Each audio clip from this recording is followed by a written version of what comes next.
Chineke ziri m ụzọ memụ mma o. Jehova ziri m ụzọ memụ mma o. Chineke ziri m ụzọ memụ mma e. Jehova ziri m ụzọ memụ mma e. Oge mụ na-awagharị n'ime ọzara nke mmehie, ka Chukwu ziri m ụzọ memụ mma o. Anọ n'eluigwe nene anya, Jehova mụ ihe m na-eche n'obi m n'ụwa. Anọ n'eluigwe nene anya, ihe niile mere na nzuzo Jehova mara na o nyere m udo, o nyere m ebe sara mbara, kụziri m ụzọ memụ mma o. O nyere m udo, o nyere m ebe sara mbara, Chime iziri m ụzọ memụ mma e. Echi ga-abụ echi ọma n'ime ndụ m wee ebe nwere olileanya. Echi ga-adịrị m mma. Echi ga-abụ echi ọma n'ime ndụ m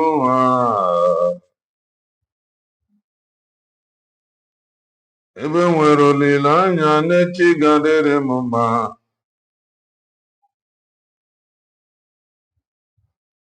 Ị bụ Chukwu onye dị ike, ị bụ Chukwu onye dị mma, gị bụ Alfa na Omega m, onye mbụ na onye ikpeazụ, malite n'ọgwụgwụ. Aka m ji na-asị n'ịbụ chi m. Ị mara mma, ị mara mma, eze eluigwe. Ị mara mma, ị mara mma, ị mara mma, ị mara mma, eze eluigwe. Ị mara mma, ị mara mma, onye okwu ya bụ eziokwu. Ị mara mma, ị mara mma, eze eluigwe. Ị mara mma, ị mara mma, Chukwu bụ mmụọ. Ị mara mma, ị mara mma, eze eluigwe. Ị mara mma, ị mara mma, onye okwu ya bụ eziokwu. Ị mara mma na ị mara mma, eze eluigwe. Ị mara mma, ị mara mma, chi anyị bụ mmụọ. Ị mara mma, ị mara mma, chi anyị bụ mmụọ. Ị mara mma, ị mara mma, onye na-eme mma. Ị mara mma, ị mara mma, onye na-eme mma. Ị mara mma, ị mara mma, eze eluigwe. Ị mara mma, ị mara mma, eze eluigwe. Ị mara mma, ị mara mma, eze eluigwe. Ị mara mma, ị mara mma, eze eluigwe. Ị mara mma, ị mara mma, onye okwu ya bụ eziokwu. Ị mara mma, ị mara mma, ndị eri atụ egwu. Ị mara mma, ị mara mma, ndị eri atụ egwu. Ị mara mma, ị mara mma, onye na-eme mma. Ị mara mma, ị mara mma, agaba idule. Ị mara mma, ị mara mma, eze eluigwe. Ị mara mma, ị mara mma, si n'eluigwe gee ntị. Ụmụ gị abịaruena, si n'eluigwe gbadata. Ndị kpọrọ oku abịaruena, si n'eluigwe gee ntị. Ụmụ gị abịaruena, si n'eluigwe gbadata. Ndị kpọrọ oku abịa. Ọbara na-eme mma, ọbara na-eme mma, ọbara Jizọs onye ọma mee, ọ bụ ya na-eme mma. Ọbara na-eme mma, oke ọbara, ọbara na-asa njọ, ọbara Jizọs onye ọma mee, ọ bụ ya na-eme mma. N'ime ọnọdụ m niile, n'ezie, n'ime ọnọdụ m niile, n'ezie, n'ime ọnọdụ m niile, onye na-eme mma, ịdịrị obi m mma. N'ime ọnọdụ m niile, n'ezie, n'ime ọnọdụ m niile n'ezie ịdịrị obi m mma. Ja Igbo bụ Igbo. Igbo bụ Igbo birikweni yo. Ụtụtụ ọma, ehihie ọma, mgbede ọma, depending your time zone. Anyị ghara ka echi maka na echi adịghị agwụ agwụ ka anyị na-agwa ya. Ọ bụrụ na isonyewo, what are you waiting for? Click the like button, subscribe, comment, share. Ife anyị na-ekwu na nke ikpeazụ oyi elu oyi. If you are just coming across our channel for the very first time, you are welcome. This is Kalenna TV. We are live and we are direct, bringing you the gospel of redemption by your doorstep. If I make common sense, the reason I'm running Marifa. And if I can't Marifa, I got school. I'm a kifin a chupukaiji when I just want to make common sense as always. Amaka meron really.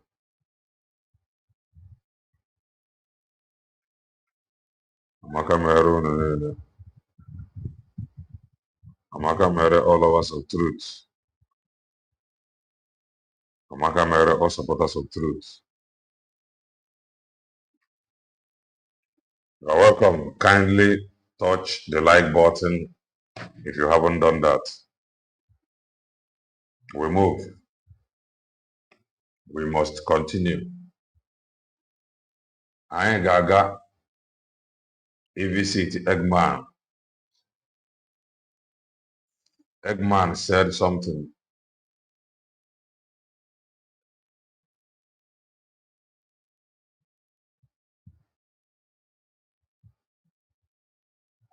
Anyị ga-aga visit Eggman.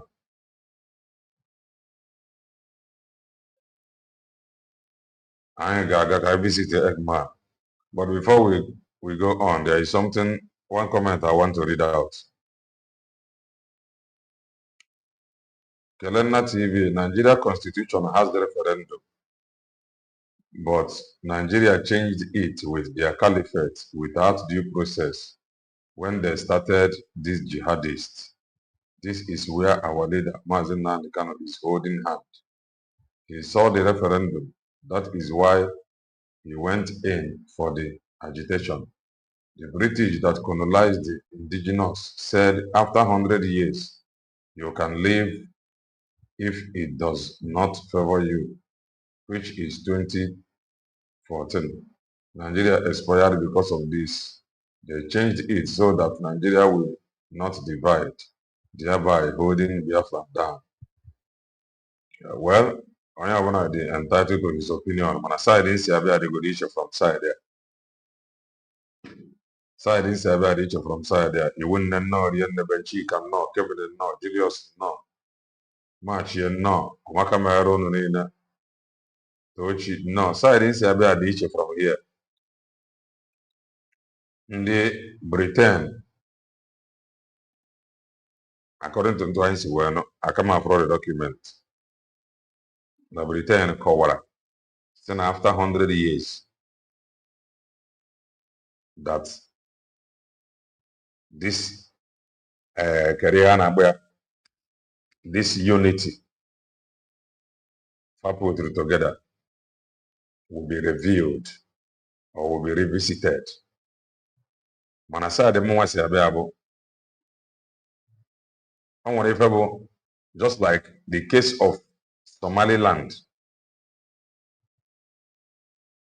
Somaliland, the world powers can seem to have divided it in two. They divided it into two. What Britain the one side with defined borders and their currency. Now governor running banks, running everything. They are country of their own. Britain, Gianna governor. Then Italian government G1 na governor fa with defined borders, everything and our function. So one country divided by two world powers na governor fa. So the come into it here, they protested. One side protested to Britain about Nafa actually from Britain, and Britain said fine, handed their country over to them and leave. Then after 5 days of handing their country over to them, they merged with the other Somaliland, nke Italian government in control. If I had each from the case of Obodobongo, from the case of Obodobongo, Eastern region, Western region, and the Northern region, but all in one country. Ogo, Bifebutre, Biafra. So, Obrona, ane ekwu referendum in the constitution. On what if these three most populous ethnic group na Shionwefa as a country later agreed na fa gather together to form one. Before that agreement, again were something bona na agaba ma Biafrans chepo fa po. Na agaba Modudu wa chepo fa po. Or if I have the area Mwanaga, but let me know as you could know. So this unity, just I got the Syria into one. And though Makefa, whether America, Jioku, sign a constitution, and in the natural Bongo now, currently, I'm amending by another constitution. Because on what another constitution now without bringing in that Hazimi of my that referendum that will give birth to Biafra.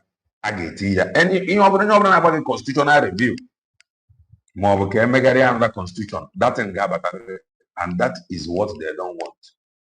Oh yeah, what like you could do constitutional roof and so far about getting again because this force, this unity by force, it is okay like that.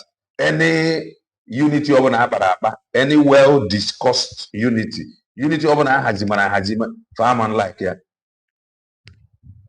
Okay, since after 100 years expired in 2014, and none of them have said, nah, let us come together and discuss, because they did not seek your permission before you were emerged. Sorry, before you were joined together. Before I join together, after these 100 years now, let us review this thing. Or the manner you were forced to eat. So these two things, couple with into buy and even more may go invest in and buy. So when kind jabia or by constitution now, aga reaka. Open by referendum, Kobodo Bongo Janya. Aga back in a constitution. Another constitution they must to recognize and accept na Biafra, Biafra, and the Biafra is joining Nigeria. And then when you get one other discussion, the name Nigeria itself, let's say the people want to now decide. Then when you at the end of the day, the name Nigeria may not even come out, because on what anybody that is representing Nigeria, or whether anybody that is in Nigeria, the only thing you will ever have Biafra, Oduduwa, and Arewa. So this Nigeria, if these three most popular or populous ethnic group say unite to form a one nation, you will no longer have anything like Nigeria because nobody is a Nigeria. So when we at the end of the day, factual force all of us decided no now can you use with this ceremonial, can you use with this Nigeria as Alpha colonial masters? Can I get each of you? So all you have the thing. Nobody is a Nigeria. All you have to wear into a Nigeria be fed you wear. Since to a badon over a symbol. Biafra Mampatamu, Urudu Wamampatamu. You try to name this Nigeria. That was why Ojukwu said, like this Nigeria designed by Great Britain, that they have tried to live in this Nigeria that Britain designed, or very difficult. It is now time for them to visit. During the time of Ojukwu, can they go visit this thing or a visit there? That was why if I were Gaburi. It is why I would your fellow in this yoji. So, case you would buy like they can do. Uchi nweta nwere onwe abaya referendum na obodo ngo chọrọ ime a ga-enwe constitutional reform kwefe a na-akpọ so that ọ bụrụ na Biafra ya achọzi belong to Nigeria fa pụọ Oduduwa ya achọzi fa pụọ e ga-enwe agreement na ga-enwe Biafra Arewa and Oduduwa. They will come together to form Nigeria, to design Nigeria that will work for them. So that after Kaha designs this Nigeria that will work for them, after some years, on when the other natural people, as the president Norian, on when the other natural people far peaceful separation. They have a peaceful separation, but that you have an agreement with your brothers and sisters, with your fellow countrymen. Or you have peaceful separation. Somaliland is separated peacefully from agreement because they have been existing before Britain hand over to them. They join with their own brother or sister country after 5 days of Britain handing over to them. So it was easy for them to separate.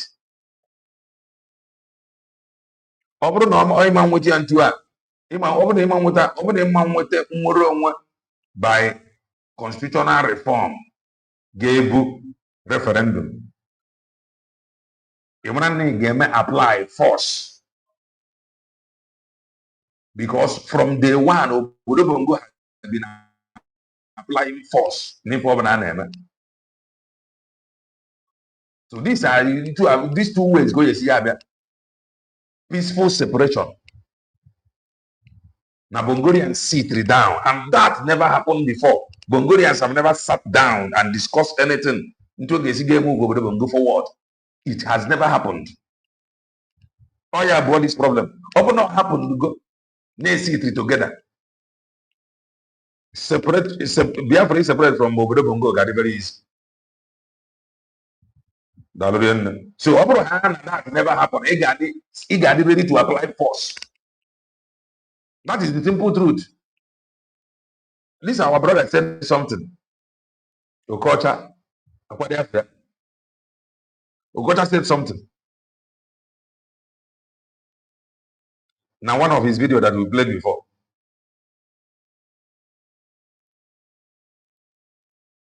So only have a peaceful separation.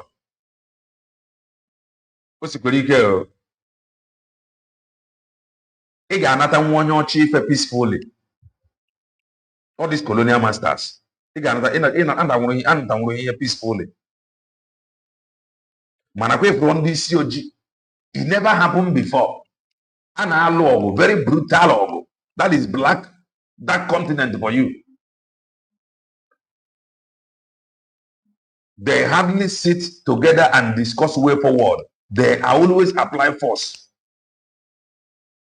During the Norian, over a discussion like peaceful separation. Ogeni na Efra na-ekwu okwu Biafra. Or Mazin Nani can ekwu okwu ya. Obodo Bongo gara and negotiate with Maazị Nnamdi Kanu or with nwanne anyị nwoke ka ife a na-akpọ ya Ụwazirike. Ọ bụrụ na ọ dị na constitution na Biafra na-recognize as a country or na-recognize these three countries as that is three in one, three that come together. Ọ gara abụ oge a nwanne anyị nwoke Ụwazirike na-ekwu okwu Biafra, the federal government bụ gọọmenti etiti kara akpọ ya shall come. What is the problem? Because ha ga na-atụ egwu na ọ bụrụ na onye amegide ihe a no his constitutional right, no the constitution na Biafra ọ na-ekwu ụdị ya. So if ha ga-eme mgbe abịa ekpe ya, come let us talk. What is your problem? Because we don't want us to separate this country. Mana because ọ dịrọ ntu a n'akwụkwọ, they always apply force. Even when you don't even pose as a threat or when you don't even pose as danger, they will apply force because they are not afraid of anything. And what if he game? When over now the constitution they will be afraid of applying force. Because how many force apply? Like no one is going to apply force at the end of the day. Why are you doing this? Instead of fighting, it's better you people uphold this tender constitution and separate. Mana Oderia, that is why any gathering with flag, they apply force to make sure you put it there, you put it. So I think that is that. So I need to move to Eggman. This video again, I'm going to play it from the side of the Ngozi Rabeze. I'm not saying Naifa and Nebo were the best here. Like how I explain it. I'm not saying it's the best. Manango Wanamoge Bako. Or the constitution, na Biafra joined Obodo Bongo to form Bongorian. Or the constitution, na Arewa joined to form Bongo. Or the na Noduduwa joined to form Bongo. Or so the unity move force. So you need to peaceful separation. I got back na constitution. And I back na constitution. The constitution will recognize you as a Biafran joining to form Obodo Bongo. And all that and more than make it okay Gawa, you pull out.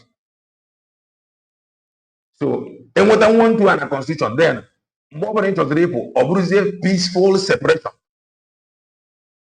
You are now applying even a constitution agreement you want to enter sign on. Or yeah, with the agency Obodo Bongo break international law or international treaty. Nke ha no ha sign. We ga kidnap or Maazị Nnamdi Kanu. Bunayo Obodo Bongo.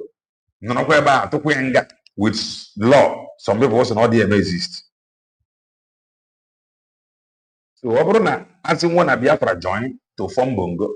Or do what join to form Bongo. If I get one peaceful separation there. And that thing will only happen when we constitutional review. Or people's constitution.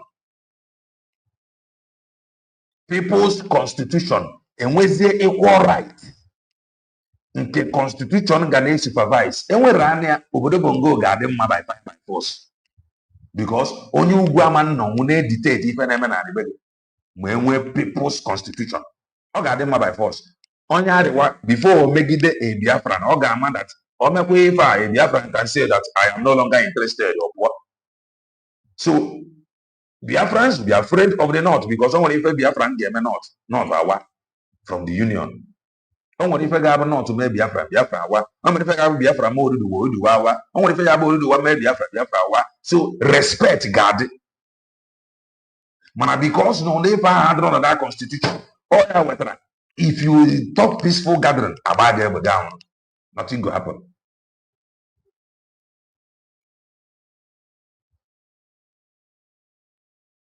So overall, the constitution I have back.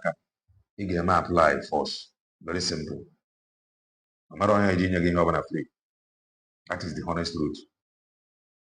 Or peacefully. Peace. So let us go to Dr. Ngozi Orabeze's S-handle.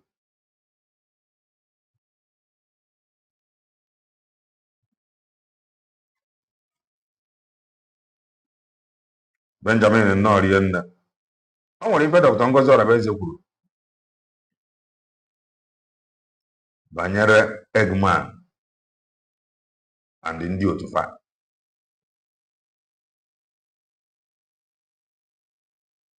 Message here or pastor here, they're very, very important. Like I had some hours ago. Why now? Why would you ever run now? Now, appeal and Joku.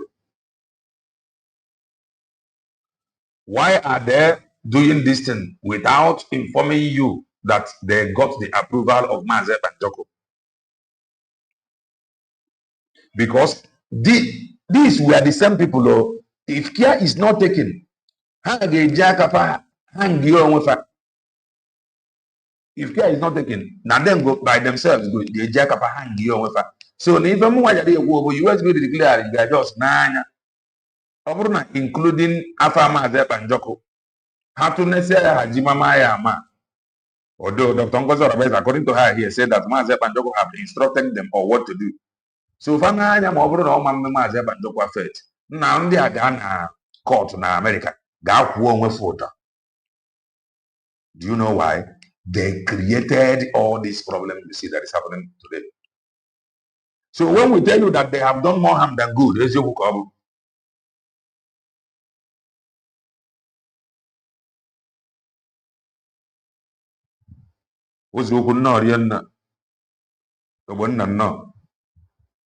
before oge nkere mapụtara with Crc Bgc Brgie, ife na-ekwu oge a bụ that Mazep and Joko sued Dr. Ngozi Orabaeze.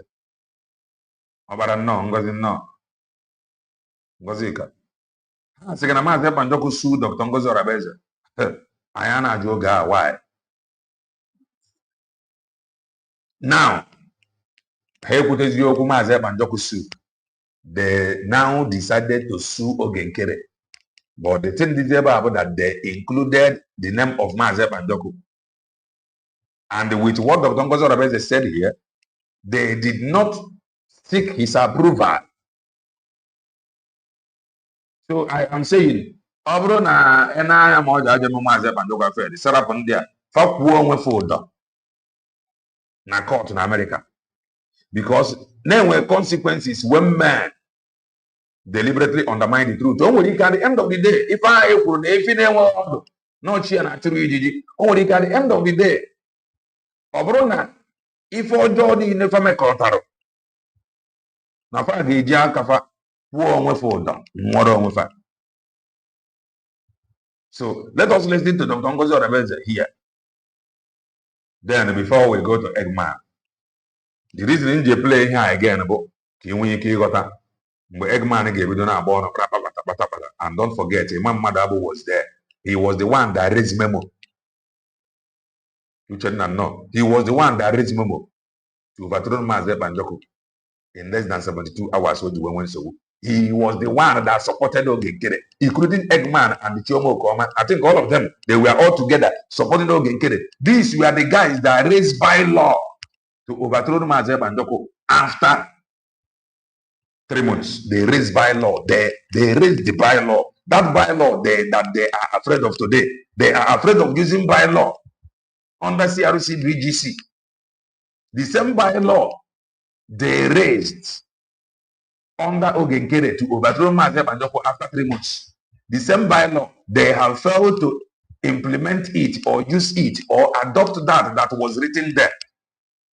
The content of the bylaw, they are afraid of applying it under Crc Bgc. If I can't see a gaba phone.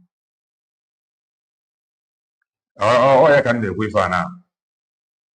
Mana waiting man go do one. Mazep and Joko, according to Dr. Ngozi Orabaeze, Okweni Fokuru, if a Mazep and Joko Warapa. So if there is anything found with him, because or if there is anything I with him to stop them, they can equally trigger it. You got to go.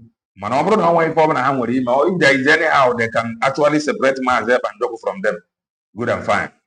I mean, no, Open on the is here separate Mazi Banjoko from them. Na separate for one folder, more over. Because now they did not come to tell you that Mazi Banjoko asked them to sue Ogenkere. These were the same Ogenkere who they made APM without the approval of Mazi Banjoko. So if I got you if I now able to implicate Mazi Banjoko, what can we do, or what can the US be declared do to make sure na Hemero Mazi Banjoko implicate? Sorry. So whatever I get, implicate. I think they should do that and Rafa Kapabu and Fadia. Because this Fantani will best of the same for that. I'm telling you. So I come on where if I get from them, that will be welcomed. And they rap on there. Kapa disgrace you over. So let's listen to her. Time you're around Finland, please do make our time to fill the request from the prison and go visit the Prime Minister. He's very, very happy when people come to see him.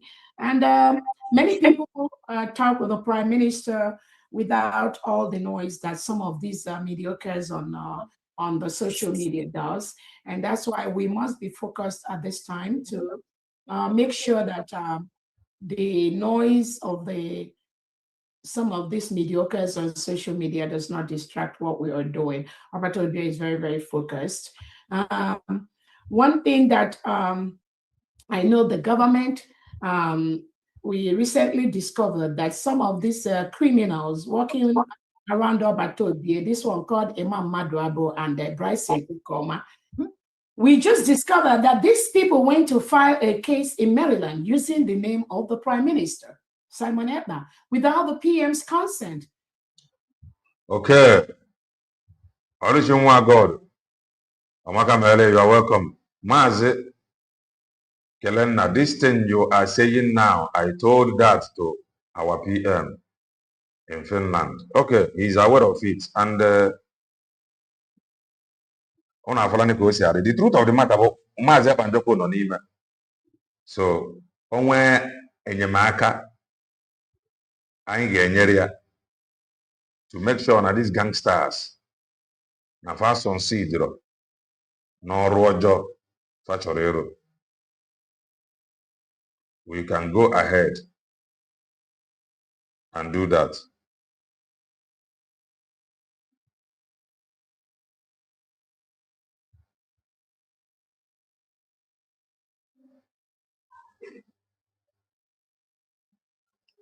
Onwe aka anyị ga-enyere ya to make sure na fa succeedro. We can go ahead and do that. Very important. Karịkwa na anyị nọkwa that na-eme. So o nwere aka anyị ga-enyenwuru ha, o nwere ka eji eji ha stop nwụfa. Obviously by written document, writing to the court, involving those that know better. To save him, since we know already that they want to implicate him. From them, we can actually do that.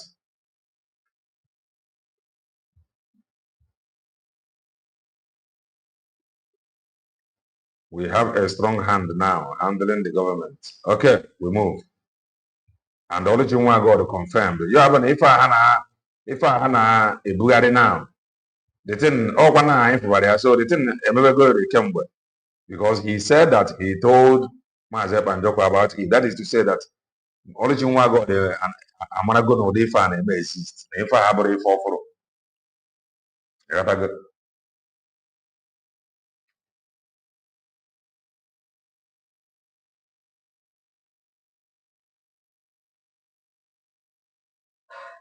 on the haven't do to again carry.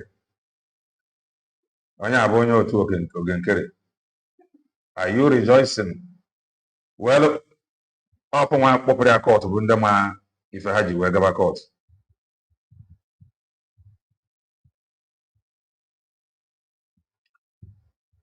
That app eji etiri ego amarọ mana according to information the guy nyere m, ọ gwara m sị m na a ga-eti nwere ya ego na-enwe app eji etiri ego mana ejezie m jụọ ya ma ọ bụ nneke ndị nọ Europe ajụbazie m ya mana onwe app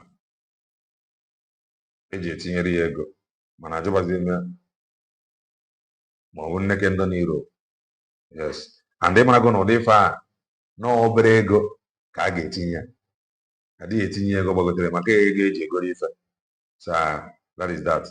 Ịma mmadụ abụ raise the memo ọ ya nwetara ụdị ife anyị bụrụ na-eme na ọ bụrụ na ọ nwegburu ntụ oji esi gị azọpụta maazị Ekpanjọkụ from them fa ga-abụo onwe fa. Ọ bụrụ na nwere ka eji esi gị azọpụta maazị Ekpanjọkụ from them, let them go buo onwe fa. I did not even ask him the app name of. I told him the guy the app name. That is just it. I told him unless maybe anytime I will money Mama Nare. Open on when get what I'm from them. Faga with because India I can see Bana for all the evil they planned against Mazep and Joko. The thing is now happening to them. They plan to overthrow him. They were there when these guys were busy lying to their friends. I spoke with Obatobi. Obatobi asked me, how is my family? Obatobi sued of Tongos or Abeze. Obatobi does this, Obatobi does that. Until even now that he is answering PM. This is how wicked this you did. Lying against a man non that is suffering just because of their own personal interest, because of their own personal gain. They lied to the lie to even men on ground, deceive them. They followed him because he was throwing money up and down. If not because of money, why? Can any of them tell me the reason why Why did they follow Ogechukwunkere? According to Dr. Ngozi Orabeze, that these men have the information that Maazị Ekpanjọkụ appointed surrogate. They followed him because of money. If not, can anybody tell me the reason why they followed him? It was because of money. They were all there lying. He couldn't Imam Madabu. Ogenkere was lying. Imam Madabu, the lie Muhammad of Biafra struggle. Imam Madabu is a demon. Imam Madabu is an demon. He was there. The guy was lying. And I can tell you, I cannot blame Ogechukwunkere to some extent. Do you know why? Ogenkere, we know. Everybody know that Ogenkere have not told anybody that he traveled to Finland to visit Obatobia. Ogenkere have not said that. Why no Korea? Because you and I believed no onyo Ogechukwunkere na send or onyo Ogechukwunkere na ekwu ifo Ogechukwunkere na ekwu na onye na agwa ifo na ekwu be mmadụ abụ. You and I know it.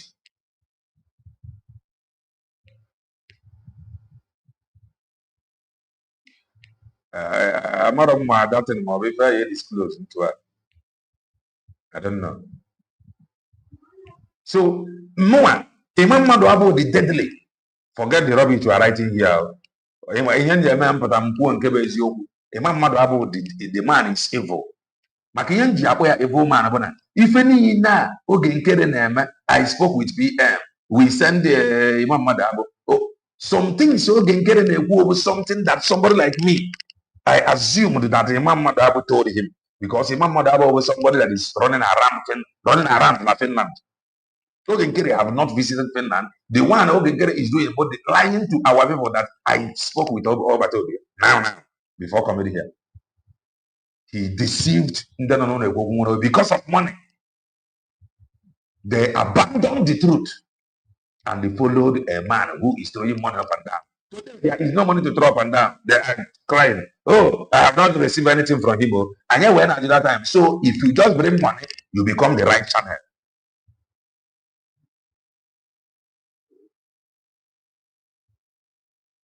I will block you. I will block you. For one more comment, I will block you. If you are Isaiah Anyog, you are not doing anything. Men on ground that he told to stop work, they are crying that he is not giving them money. Why have he not give? That is why not continue letting men on ground they go as he promised them. He is not doing anything before I block you. If you are Ogechukunkere, I will block you. You deceived men on ground.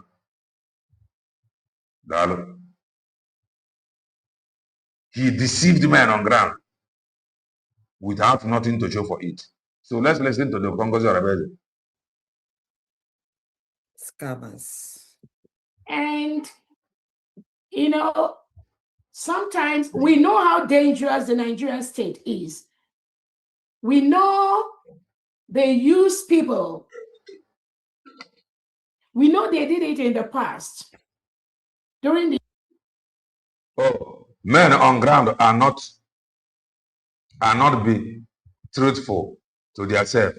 Oh, okay. They are not truthful to themselves, like they are not fighting for freedom. Okay, the reason why that they are not truthful to themselves. I live well. I mean, I'm glad say that you all are liars and deceivers. This is Ogenkere. This might be Ogenkere or his boy. You gotta go. So that you do not receive money, they say that you are liars and deceivers. You see, at times it's not good to block them until it is well. Initial trial, and eventually it was a mistake. What Ogenkere and Co did not, we are not able to achieve. Imam Maduabo and his co, they are working on it now. With Bryson Okoma. What Ogenkere failed to achieve, Imam Maduabo is now working on it. After this program, I will come again from the side of one recipient because I don't know about this report Dr. Ngozi Orabeze. If I'm not from them, let them destroy themselves because they are evil.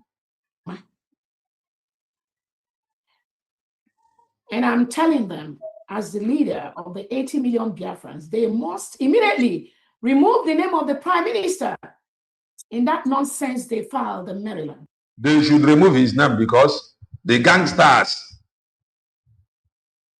the gang leader have removed the Afro from there. Afro Mazeb and Joko made himself the prime minister. So Fagadi Abu with her. Imam Maduabo and Bryson Okoma with Chomo Okoma, you must immediately remove the name of the prime minister from that nonsense you filed in Maryland. That is the only thing I'm going to tell you. The prime minister didn't tell you to put his name in that nonsense.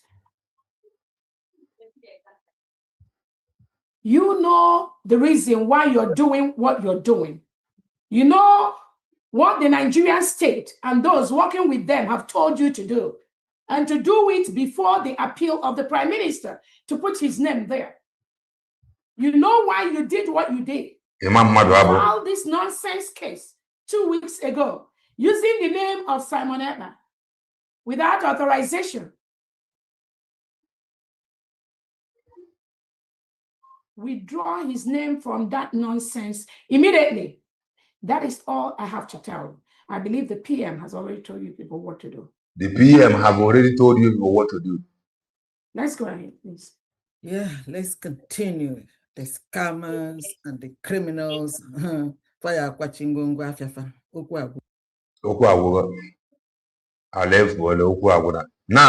let us go and listen to Eggman. These are deceivers. Eggman no we have ekwensu. Eggman no we have ekwensu.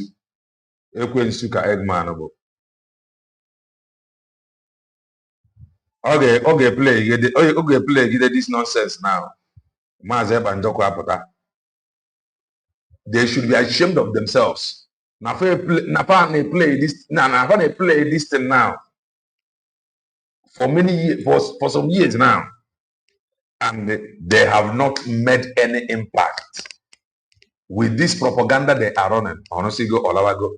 Are they not the people that is begging? Come here, come and support us. So Gịnị mere na Ogechukwu nkere adịghị enyezi ndị nọ n'ụlọ ego? He told them to stop. They agreed. Why? Benchus nnọọ rie nna. Eze nwe ife aka m afọ ya for some time now. Hope is fine. Onye nke anyị ka ọ bụ enwere ike nke anyị jụrụ esi ya na. Some people will be like, oh, why are you asking after him? Nah. Ọ na-achọrọ m super chat mgbe ụfọdụ. So asking after a good customer. Right. Let's listen to them. This is their propaganda now. For years, the thing have not worked, and it is not going to work. It have not worked. These are the evil doers. These are the evil doers on this struggle.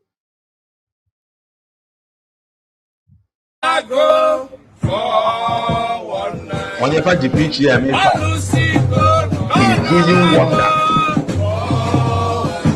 Whenever the PGM is doing wonder.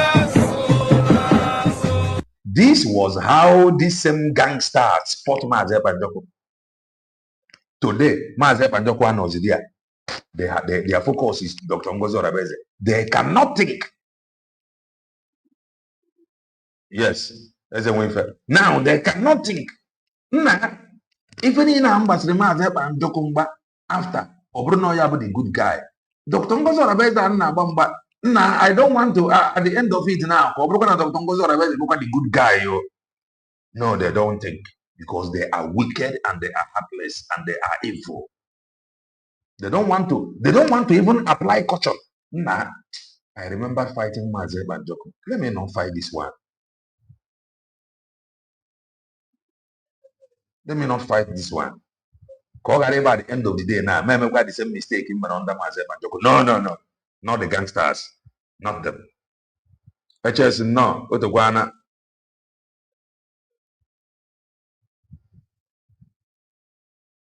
Jenkwo no Rienna. Tochi no. Stella no. Now we move.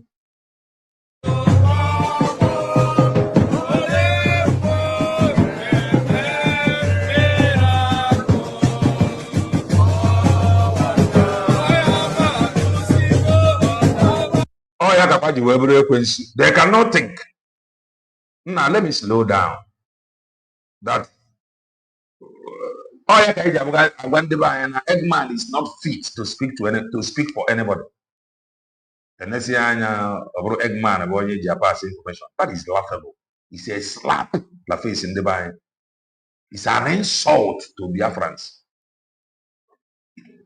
Can it a new person on this struggle, guys no Eggman, through Eggman, go this pass message Biafrans will listen to. Who does that?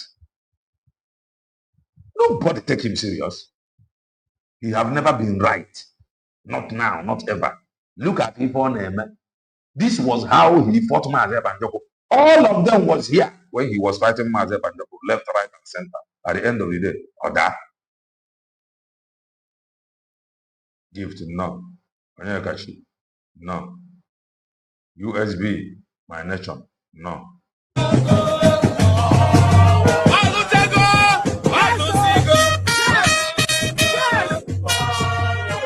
Now, I go. And there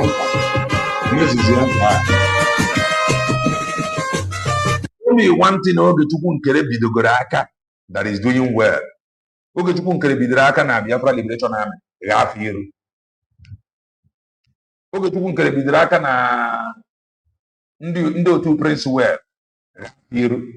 Just show me one o bidogoro aka that is okay. If on a robot now, it's an execution now by the Panoko. I said it that time that he is going to run this his own country. This is his own government. What got on here with his money?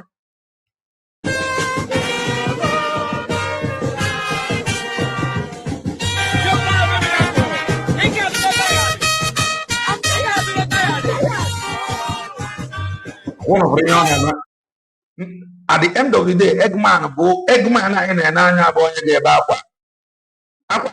now. Eggman last. At the end of the day, go and write it down. At the end of the day, we will this cry. Go Eggman, go cry this cry. That's what I'm saying. What? Go and write it down. You see this cry. Or not see God, I go. All from one day get settled. Because Mazi Banjoko have decided to settle many of them, to dump them. No, to dump them where they belong. The only thing Zorofa Abana Mazi Banjoko Anoria. This cry you see, they are projected. At the end of the day, they will cry this cry. Go and write it down. Okay, man. At the end of the day, when Oginkere was busy running around doing garagara, I said something here. I said to Oginkere, watch, withdraw this lawsuit with what is happening now, because then Imam Madabo only left Oginkere. I said, who will remember? I said it here then. Oginkere, look, kedu ka onye a ị believe ị na-eziga Nnamdi na-ewetara gị ozi from PM? Kedu ka onye a si wee dọmpụzie gị? Eze nwe ife onye na-ekwu nwere ife ọ na-eme tinkatie. In fact, ọnwụ ga-egbu gị ọ gaa n'obodo bụ mgbe niile ọchịkọta bandit niile gwerie fa ka ọnwa ife a na-ekwu operation mgbe bandit niile ọmaka ma ele daalụ rie nne. Ndewo Kelenna, my wife just called my attention that you're asking of me, and your wife never said no more law less than we said, but it is well. Amaka Mele, I ask of you, regular customer, and the Chuku Gagozi, because any regular customer, God will always bless regular customers. You are a regular customer to Kelenna TV. With your support, and then Janet Ikwego have a regular customer. Chukwu gozie gị daalụ rie nne. Onye na-ekwu nwere ife ọ na-eme ọkwụ na afọla ya ajụwa gọọmenti since, because I can't follow this kind of thing for some days now. I was like, nna ọmụkwụ aka nama ga-ejije eje ụmụ afịa. Nna I never see this kind of thing for some days now. I was like, nna ma banye into prayers yo. Say nna God should protect this people. Ọ ndị abụ ndị na-abụ ife ụdị ife a obi sie gị ike isi osi ọma. It's not an equal efu. I did a one with Frank. You got to go. I'm a camel as a wafer. For long, I never see this thing. I was like, I won't walk. I did. I won't walk. First, Eggman and do it. But he is finally here. So, as I was saying, you see this cry at the end of the day, Eggman of the group, yeah, when they got crying this cry, go and write it down.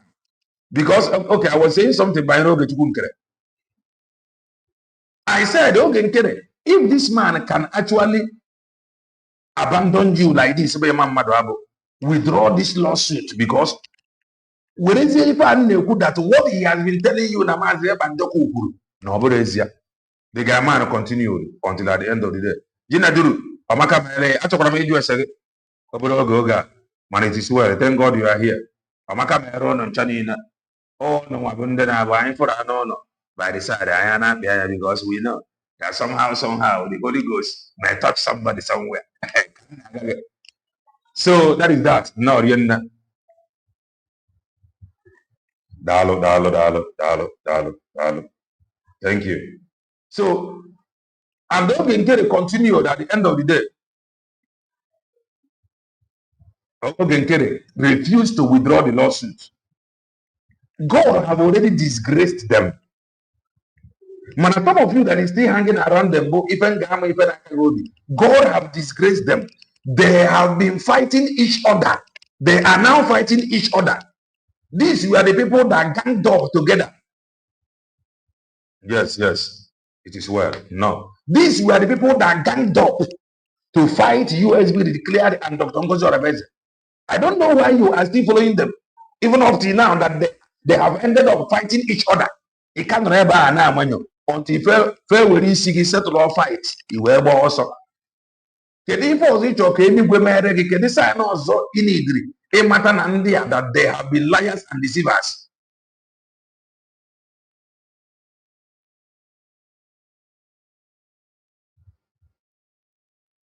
These were the people that ganged up to lie that Mazi Banjoko sued Dr. Ngozi Orebeze. After all that lies, Imam Madabo left.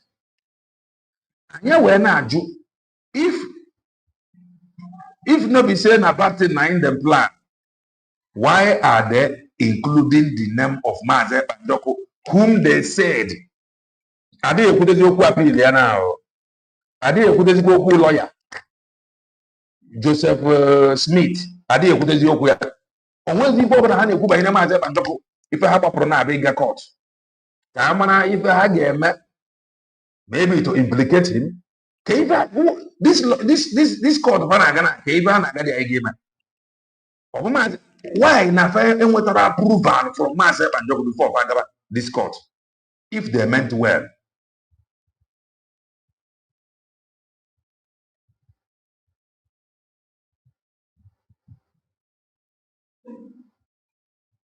The truth is that nobody is fighting Ngozi Orabenze. Nobody is fighting Dr. Ngozi Orabenze now.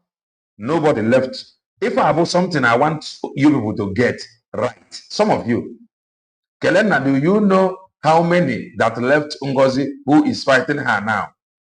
Like Solomon, Caterpillar, Dorothy, and many more. Kedife Dorothy, how is she fighting Dr. Ngozi Orabenze? Solomon, what is Solomon doing? Solomon has been accused with evidence. Nafa borrowed almost $13,000. Please, he countered it. It has been alleged. No, Riego. Have he countered it? Kedifoji. When I fight Dr. Ngozi Orabenze now as evidence, what is that? Show me. I want to see. Caterpillar that is fighting Dr. Ngozi Orabenze, Caterpillar fought Maze Banjoko. In fact, it was out of pity that Dr. Ngozi Orabenze work with Caterpillar. It was out of pity. Can the evidence the Caterpillar G, which are fighting Dr. Ngozi Orabenze today? Caterpillar fought Maze Banjoko. Some people that fought Dr. Ngozi Orabenze, they fought her because she agreed to work with Caterpillar, who is a Biafran, that did not work under Maze Banjoko or work with Maze Banjoko and the sabotage Maze Banjoko. Caterpillar sabotaged Maze Banjoko. He did not work with man. He worked and the thing did not go well. Maze Banjoko acquired. And the same thing, he worked with Dr. Ngozi Orabenze and the thing did not work. Dr. Ngozi Orabenze acquired. So, get the evidence so you fight Dr. Ngozi Orabenze now. If I be fine, I do. So, at times, blocking some of you, but I just want you to think the very much on my side. Nobody pay me.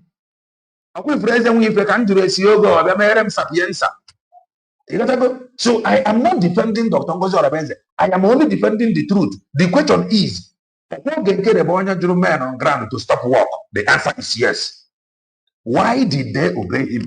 Because he was giving them money. Are they still working together now? The answer is no. Why?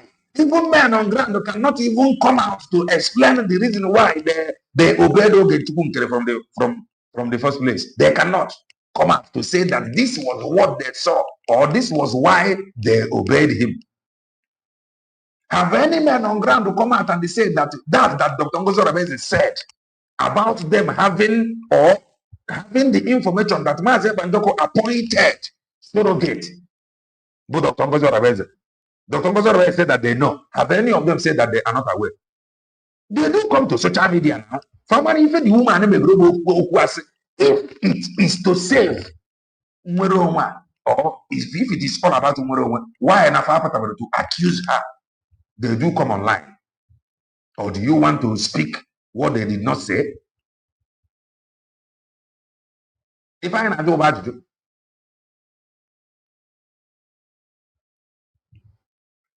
So the people you are talking about, people now put online 247. And they have not challenged some things Dr. Ngozi Orabenze could. The only thing I call was answer. When you listen to it, we know that this one is just gossip.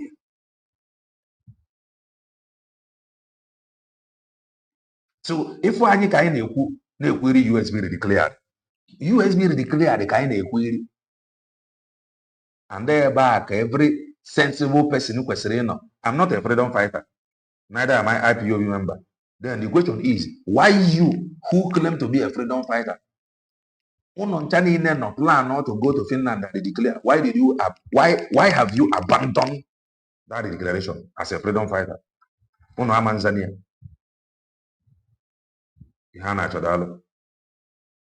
So this cry you see, they are projecting.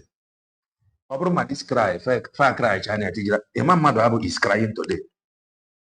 Okay, you are waiting for him to not say, no, he is crying for the fact that he have turned 360 degree to sue a man who Imam Madu Abu as a Madu, gave the Unwen a cup of water and he could not get the cup from the Unwen. The Unwen were Imam Madu Abu and their group, they facilitated and empowered Ogekere to become who he is today. Who is just nothing. He is just nothing. But they helped him. So Imam Madu Abu is crying. He is in big regret. Dr. Ngozi Oraveze is not regretting anything. The only regret about all these criminals and all these sabos, they tried to stop. They tried. It confused some people. The only regret they succeeded in confusing some people with money. That is the only regret Dr. Ngozi Oraveze. But Imam Madu Abu, nola deeper regret. Because this is a man whom he gives or gave everything.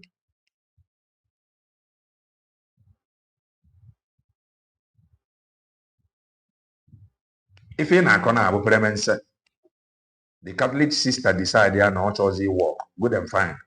And when any evidence, Uji fighting US will declared. Or Dr. Ngozi Oraveze. When any evidence, or whatever. And some of you, na madu quiet or cold does not mean Nonya is no longer there. Madu nwere ike meru ife a sị na mind ya ama mgbunzi ya ka stay aside. Ịghọtago? Ikwu n'okwu katapila, anyị afụrụ evidence. Onye abụ onye maazị ebe ndọkọ chụrụ achụ. So, gwa m na any of them, no one. So zuo ike.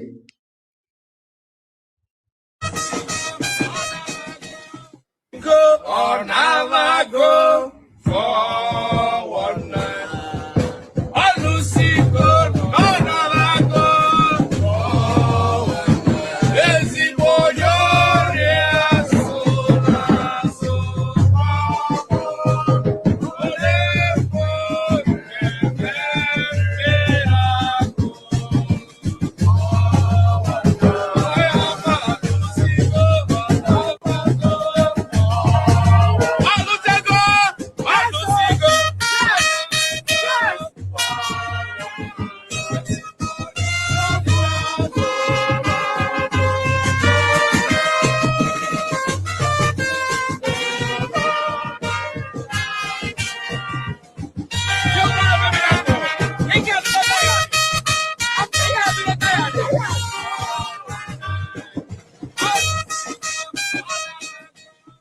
go or never go for one night. All Lucy go or never go for one night. Lazy boy, you're so. I'm not even playing the song, but I'm just telling us, okay, for this shame and disgrace, cry, they are projecting towards Dr. Ngozi Oraveze. Go and write it down. Don't forget this song. All that shame will befall them. The shame is already with them. This Eggman you see, walk with Ogekere. Imam Madu Abu. Today, those that they into a house will walk together, they are now going to court to disgrace. Oh, you are a criminal. Oh, you are not. My lord, objection, sir. This one is a criminal. He stole the money. They are now going to disgrace themselves in court. So this music, at the end of the day, oh, power. This if you watch, oh, how I went to go carry a how I went to play here. Egwage na Dr. Ngozi Oraveze na Orosiana na Nabado. Orosiana, Orosibo, Oro can even be the man of our window because they are now fighting each other. Let's continue.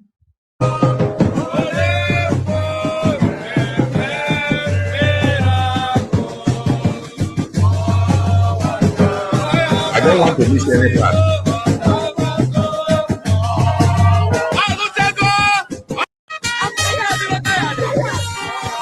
Okay, from Onya in an aya. Last, all you have this face. Go and mark it. Go and mark it. Okay, banyam. This man in an aya. Okay, banyam. Only in an aya has no information. Maze Banjoku have instructed in the Banyan on Finland to call this man you see here, this Eggman, to stop attacking Dr. Ngozi Orabeze. Maze Banjoku gave that instruction the same day about Eggman, the same day about white painted hair woman. This is instruction from Maze Banjoku. Stop this attack. Did he stop? The answer is no. So this one, he is already, he is gone. Or Sigona, he has no information. If you got to myself and Jokonia, can he post ya can for deputy information minister? Deputy information minister. Eggman is finished. That is the truth. So anybody running around him, the person is wasting his or her time. I don't know what you think, but that is the truth. He got the message. I bought on a phone. Onya gara Finland na court na arahura. Ogra Finland on na court na arahura. Tinke tiere ego. Go or never go for one night.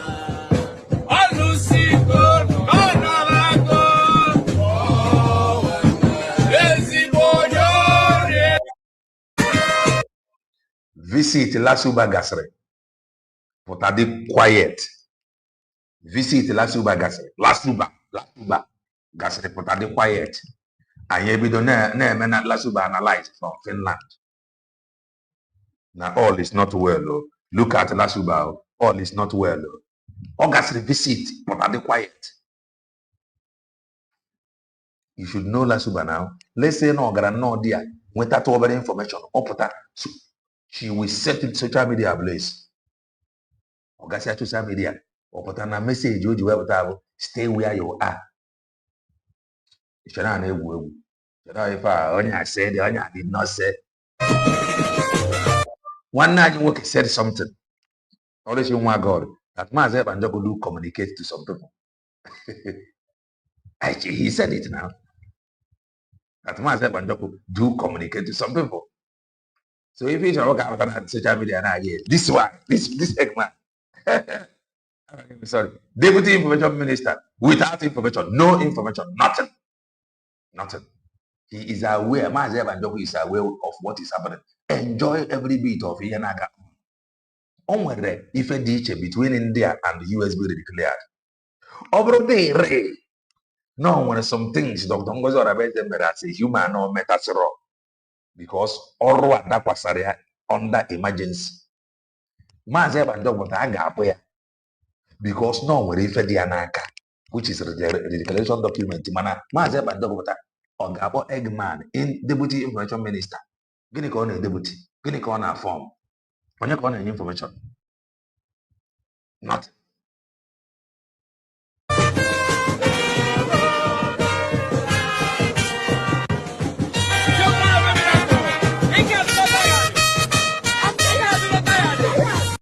Wait. We shall all know who with Simon Eber on the 4th of August in Finland between the Eggman and the Ngozi. We shall see who among the two will be in Finland. Oh, okay. It's a freedom fighter. If it was the Jew Indiana or Onion on Finland. Yeah? Finland, here friend in Finland. Mazeb and Joku did not ask anybody to protest for him. Understand this thing now. He did not ask anybody to protest for him. They suggested, nah, I ain't sure him a protest. And he cannot ask them to stop. He said, fine. Or what if I come and do protest? protest ya ọ bụ ya ga-akpọpụta ya from prison nọrọkwa na-ekwugheri Dr. Ngozi Odabeze o ruori ya that day ọ nọ na Finland ọ bụ na o ruori ya osu ike that changed nothing.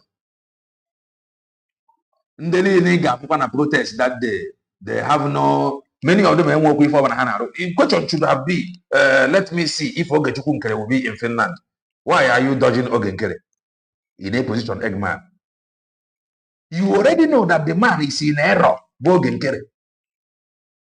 You should have asked me, oh, let us see if Oge Nkere will be in Finland that day. Don't talk about Eggman. Talk about Oge Nkere, whom you are defending here. Ka if na into Oge Zigano na Finland, but you know when introduce now I am now the Prime Minister. There is no need of going to this appeal. Then I finish here while I continue this job. That day, I am now the one more PM. Appeal this PM. Nagani return. Just allow this thing. Let me continue as PM.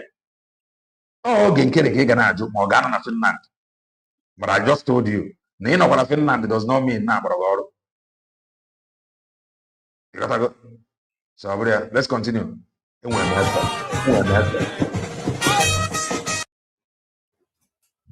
The deception. In time to come, you will look at this man, you will know that he have tried, yet he no work. And it is happening. Manipulation and the criminality of this lady. Ngozi Odabeze. But I said I've been involved in a very long meeting. I'm not coming for problem on your cow. This man now, I don't know his problem. I'm not coming for the Dr. Ngozi Odabeze. Now, I have not listened to it, but I don't know what his problem is all about. Now, his group have taken Oge Nkere to court. So the only thing Dr. Ngozi Odabeze Kurubo that they did not inform Mazi Banjoko before including his name, which anybody will write to say it. And it is said that Mazi Banjoko have instructed them on what to do. So why Ojebu Tezi? What instead of fighting Oge Nkere, or Ojebu Tezi picture of Dr. Ngozi Odabeze, represent the man whom they have collectively agreed to take to court. This is why we take him to court and he must come there to answer.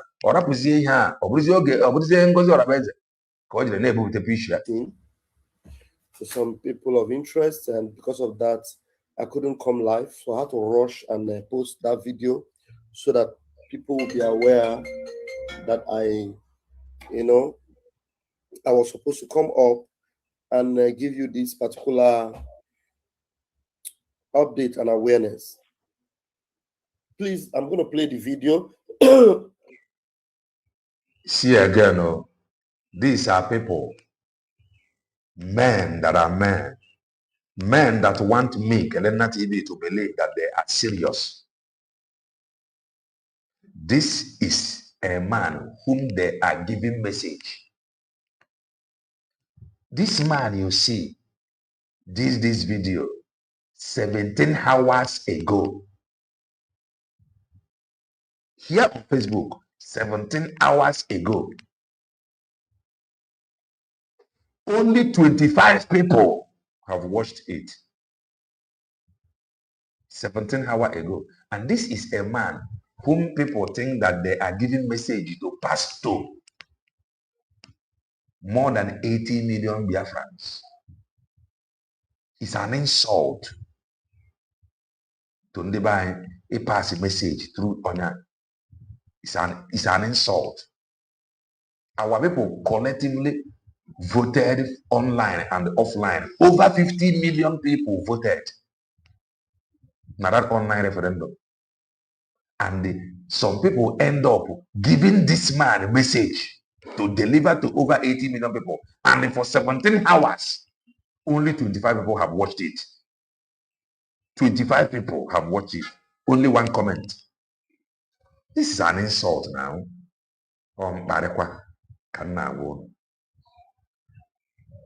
that I saw that was sent to me. In fact, our brethren in Finland, the organizers of this protest, Mazi Anedo himself, called my attention to this. This is complete distraction, complete distraction, because Biafrans, What is distraction? must Protest. have known by now. I don't know how long we will tell you people that Ngozi Orabueze doesn't have the interest of Biafrans at heart. So protest the corner about distraction. That of Prime Minister. Ngozi Orabueze does not protest on a trim for some time now. Or we are calling about distraction. Or did I not hear him well? Don't worry. After this, I'm coming for white painted hair woman. Let me go back. This protest, out that they are the people getting information. Every information should come from him. Or what the same protest going about distraction? Mazi Anedo himself called my attention to this. This is complete distraction. Protest, complete distraction, because. Please touch the like button. Who remembered when this one was bragging? No, if I'm going with information. Anybody who needs information should contact him. And information protest or now we are distraction. Yeah. Biafrans must have known by now. I don't know how long we will tell you people that Ngozi Orabueze doesn't have the interest. Let's continue. Of Biafrans at heart. Talk less of that of Prime Minister. Ngozi Orabueze does not want our Prime Minister alive. Not even. This the same story on Akrog. Now, Ngozi Orabueze do not want Igwe Butuzo alive. People of particular concern. Ngozi Orabueze, according to him, do not want Igwe Butuzo alive. Now, Ngozi Orabueze do not want our Prime Minister alive. These are people you want people to take serious. To come out of prison. She doesn't want Prime Minister Simon Ekpa alive. She doesn't want him alive. Ngozi Orabueze and Ogen Kere does not want PM Simon Ekpa alive. Only Imam Madabu want him alive. But Imam Madabu that want him alive was the one who raised the memo to overthrow him. In less than 72 hours, Imam Madabu raised the memo. He wants Maazeb Banjoko alive. Imam Madabu raised the memo to overthrow Maazeb Banjoko. As if that is not enough, Imam Madabu and the you people that want him alive created bylaw to overthrow him after 3 months. You people want him alive. Today, you people is now going to court. If any never opposite, they would wish him dead, but I want to guarantee them that they will go to the grave beyond before our Prime Minister. Sudden death will be their own portion, because you cannot wish a man who has suffered and is suffering for Biafran people when you, Ngozi Orabueze, does not have the interest of Biafrans at heart and does not care about that man. And you keep coming out to deceive, people that allow themselves to be deceived. Any Biafran. Please touch the like button. Listening to Ngozi Orabueze or Ogen Kere, it is simply because you have allowed yourself to be deceived. If you got your now, based on Ebu Apamaji, we video this program, Onosigo, Onabago, 419. If you got your now, Dr. Ngozi Orabueze and the Eggman, Kende Rosrene, based on this video that I am playing now, I made this video 17 hours ago. Only 25 people when they watch Goria one comment. 25 people when they watch Goria one comment 17 hours ago. That alone is enough. That Eggman, Arosiana, na Eggman, Anabago, na 419. Kedintu ozo siga akọwara ka enwe ike ịghọta. 17 hours ago, only 25 people watch Goria na Facebook. That is an evidence na onye arụsigo na fa anabago. That is the truth. Let's continue. That's just what it is. Honestly. Andy Johnson. Because Amaka Mele, anyị ajụbụ na-ese mana anyị ka nọkwa na lookout banyere that capturing. Yes, mgbe ọbụla the update pụtara na side Dr. Ngozi Orabeze. We update us here. No. How many years now? How many years? How many years did you came back from Finland? What have you achieved? Ngozi Orabeze have gone to Finland more than twice. Okay. At least minimum of twice. Okay. Now they are now agreeing that she actually went to Finland. They get it. She have not seen our prime minister. Then the question should be, how do he know? He have agreed now. How many accept that Dr. Ngozi Orabeze Ghana Finland at least twice? And according to him, now Dr. Ngozi Orabeze have not visited Mazi Ebanjoko. The question is, how do he know?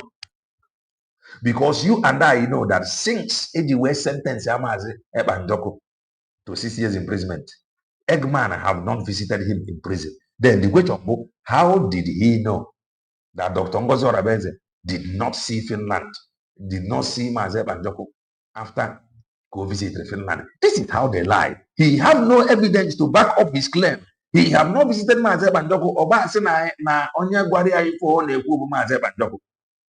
He have not. So how do he know that Dr. Ngozi Orabeze visited Finland and did not visit Mazi Ebanjoko? He knows nothing. Deputy MT Information Minister, he knows absolutely nothing. And what reformer? He know nothing. He no get information. So how do he know that Dr. Ngozi Orabeze went to Finland twice and have not visited Mazi Ebanjoko? Because Dr. Ngozi Orabeze did not come out and say, I visited Obatobia. You got to go now. Try.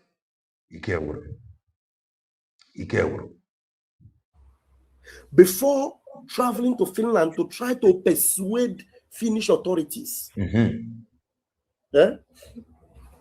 before going to Finland, thank you, Mommy Obiageli, thank you so much. It's been a long time.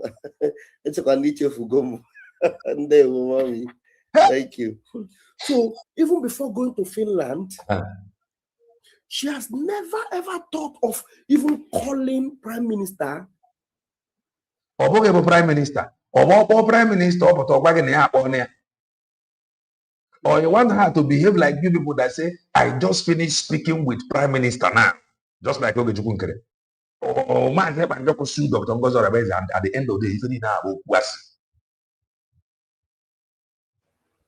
Oh my God. Or trying to even look for how to reach the Prime Minister. No, he will go through Mama. Both herself and Uche Obijiako. Uche. When the Finnish people were telling me today, in fact, one of them got so Finnish people were telling me today, like never Finland. Let's continue. Angry. They said they will beat up Uche. They said they will beat him up. True. I know that there is some issues among Ndebayano and Finland with Uche. I know. Then what issue? I know that one. Let me bring the video. You have already seen it. You have already watched it. But let's listen. I am not against problem. What is this mentally deranged woman? I keep telling people that she had mentally deranged. How about him? His own problem was that Dr. Ngozi Orabeze did not announce that she see Obatobia like them.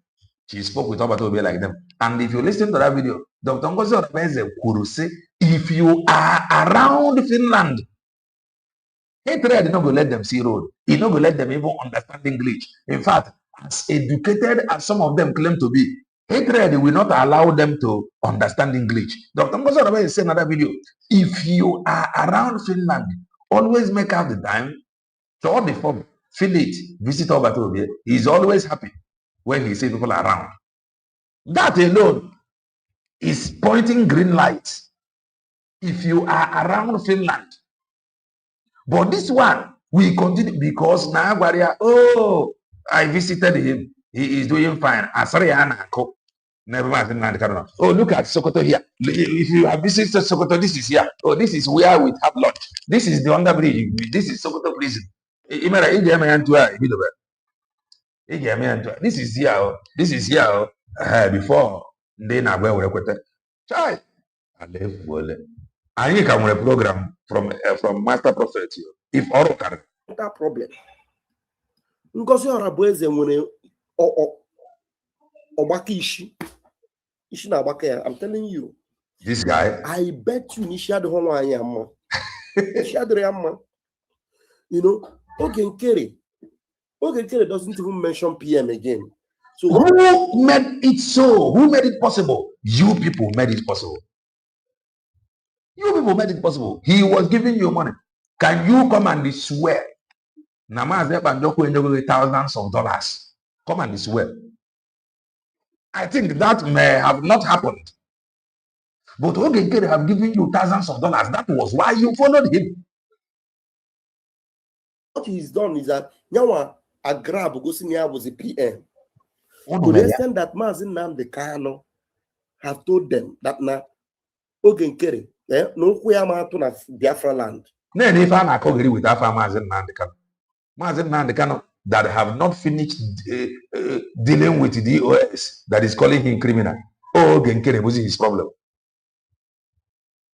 If how wicked these people were, Mazin Nnamdi Kanu no one near gangsters that is now they have social media. Mazin Nnamdi Kanu have not finished dealing with these gangsters. Ogenkere, whom he know not. Going on and said, you see how they lie. You and I know that Mazin Nnamdi Kanu can. In fact, you the listing. Mother name expect from Mazin Nnamdi Kanu. Who is Ogenkere? Do Mazin Nnamdi Kanu know him? But this liar, this demon here, is telling you that even Mazin Nnamdi Kanu have said that Ogenkere no Kuyamantula Biafra land. Child, these are people in the banning. Oh, tell them, tell them. Nobody listening to him. Nobody listening to Eggman.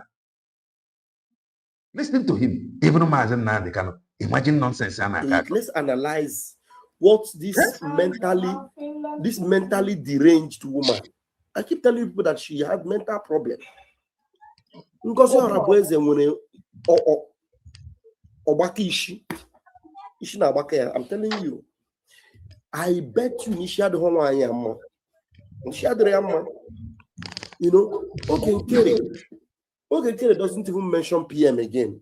So what he's done is that Nyawa Agrab Gosinia was a PM. To the extent that Mazin Nnamdi Kanu have told them that now Ogenkere, no Kuyama to Biafra land. This is how they make these people. Or they kapa abundi ojo. When those that is looking for Ebege Jidaka to fight Mazin Nnamdi Kanu, when they come across this video now, this is a threat. If I have a threat, those people that is fighting Mazin Nnamdi Kanu, when they hear this kind of threat from Eggman now, oh, I want to be afraid. No. But this is all lies. Those that is fighting Mazin Nnamdi Kanu anyhow, video now, oh, look at what Mazin Nnamdi Kanu is saying. But the man have not said anything. But this never do wells. These career agitators, they continue to, oh, Mazin Nnamdi Kanu said, Nebe, Okuase. On the abunde metere ife wetaru somon the buying hatred mazin nan can you wear hate ya. Ndị a bụ ndị metere ife some ndị be anyị hatred maazị Ekpanjokwu ji wee hate ya. These are the people. This singular lie alone upon what is happening. Maazị Nnamdi Kanu can battle with his appeal. Bụ onye ga na-ekwu okwu oge Chukwu nkere. And when some ndị be anyị listen to this thing, oh, they believe it. Look at what Maazị Nnamdi Kanu is saying.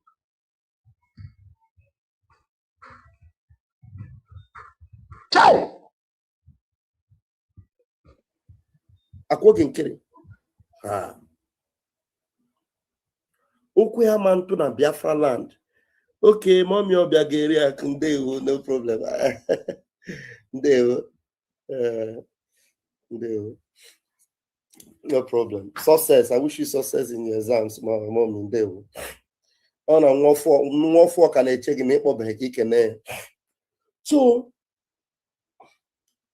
who can carry? He decided to go that now. No one here was sign a PM. At least who can carry choose to go his path. No one here was sign a PM. No young abuzi. You know all that copy PM. Because someone who is kota copy PM. You was here jiko na PM. Who can carry? Emechi akwụkwọ na-enwe ihe jikọ ya na PM. Otu ngozi ọra bụ eze ka na akọgheri ọlọkatọ na-eme una mention PM n'ọnụ ya. Dr. Ngozi Orabueze bụ PM ka ọ na-azọ and ọrụ ya ka ọ bụ continue na-azọ PM. Ọ bụrụ ya Dr. Ngozi Orabueze ka ọ kpọpụrụ court. Ọ bụrụ oge nkere kpọpụrụ ya court. Na ọ bụ na ọ na-ekwu na ọnụ mere afọ onye include and ọ na-ekwesịrị isi ntụghachi ya without his approval. And Dr. Ngozi Orabueze say something na ịma nso mmadụ without her approval, without the approval of Maazị Ekpanjokwu. That if you are doing anything like that, desist. Ya ka onye a na ebe a na-aga ọnụ mmiri and onye eziri ozi zie bịa. I have never seen somebody that hates her own self like Ngozi Orabueze. I feel because when that is my dream. How long he feel Ngozi? How long he feel he got drag this particular issue or drag yourself with PM? You are waiting. You think PM will come and drag himself on the mud with you? Come and listen to what the buffoonery, shameless woman. Come and see. Let me bring this video to you. Yeah, I'm sure. Listen to what analysis going on. Thank you very much. So let's see.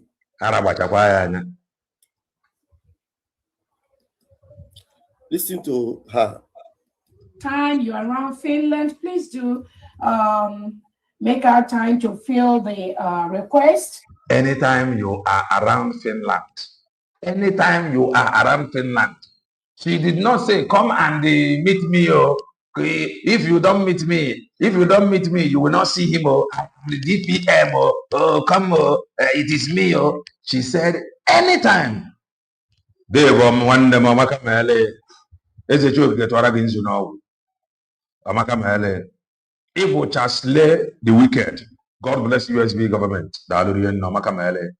She did not say, oh, contact me if you are around Finland. She said, anytime you are around Finland, do well and visit PM. Or we join an email, prison visit. We join an email. Listen to it again. Listen to it. You are waiting, you think PM will come and drag himself on the mud with you? Come and listen to what the buffoonery. Listen to the buffoonery, shameless woman. Hearing English to layman understanding. Let me bring this video to you. Yeah, I'm sure you must have seen it. Analysis going on. Thank you very much. So let's see. Listen. All these demons. Listen to time you are around Finland, please do make our time to fill the request. Anytime you are around Finland, hear me and hear me good. Eggman na Crc Bgc, ndị Arụsiana. If you are following them, the earlier you run away, better for you. Dr. Ngozi said, anytime you are around Finland, do well and visit PM. Eggman is telling you, without Imam Madu, you cannot see PM. These people don't want to finish. There is no truth in them. Dr. Ngozi is saying, anytime you are around Finland, do well and visit PM. This one is telling you, without the approval of Imam Madu, that you cannot see PM. Are you not seeing Naparo Sigo? No. Are you still there? Why are you still meandering with this one? This one that they have left behind. This one. Why are you still meandering with this one? Why? Listen. Ika wugo Eggman. Ika wuna noro. Ika wuna Eggman noro. Look at him. The guy have exhausted every stupidity. Their work. Why are you still hanging around him? Look at him. How we got it. The guy, we are looking at him here. He will be like, "Chai, why have finally won this battle?" That is what will be going on. Now. So why I have finally won?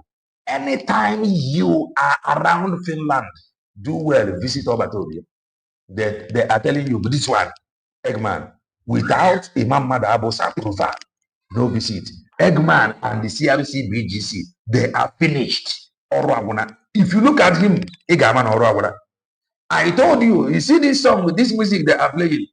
If a music, listen. From the prison and go visit the Prime Minister. He's very, very happy when people come to see him.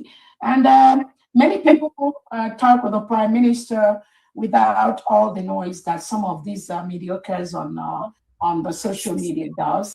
Many people talk with our Prime Minister without making this noise, all this mediocre in their make. Many people now about with Choko. But who were those who would come and tell you, "Oh, I just finished speaking with him"? They are the criminals. Oh, he sued Ngozi. They are the criminals. Oh, Fabun Diori.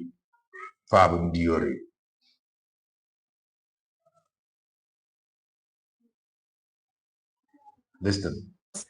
I am happy that she's even saying that many people talk with the PM. But why are you happy?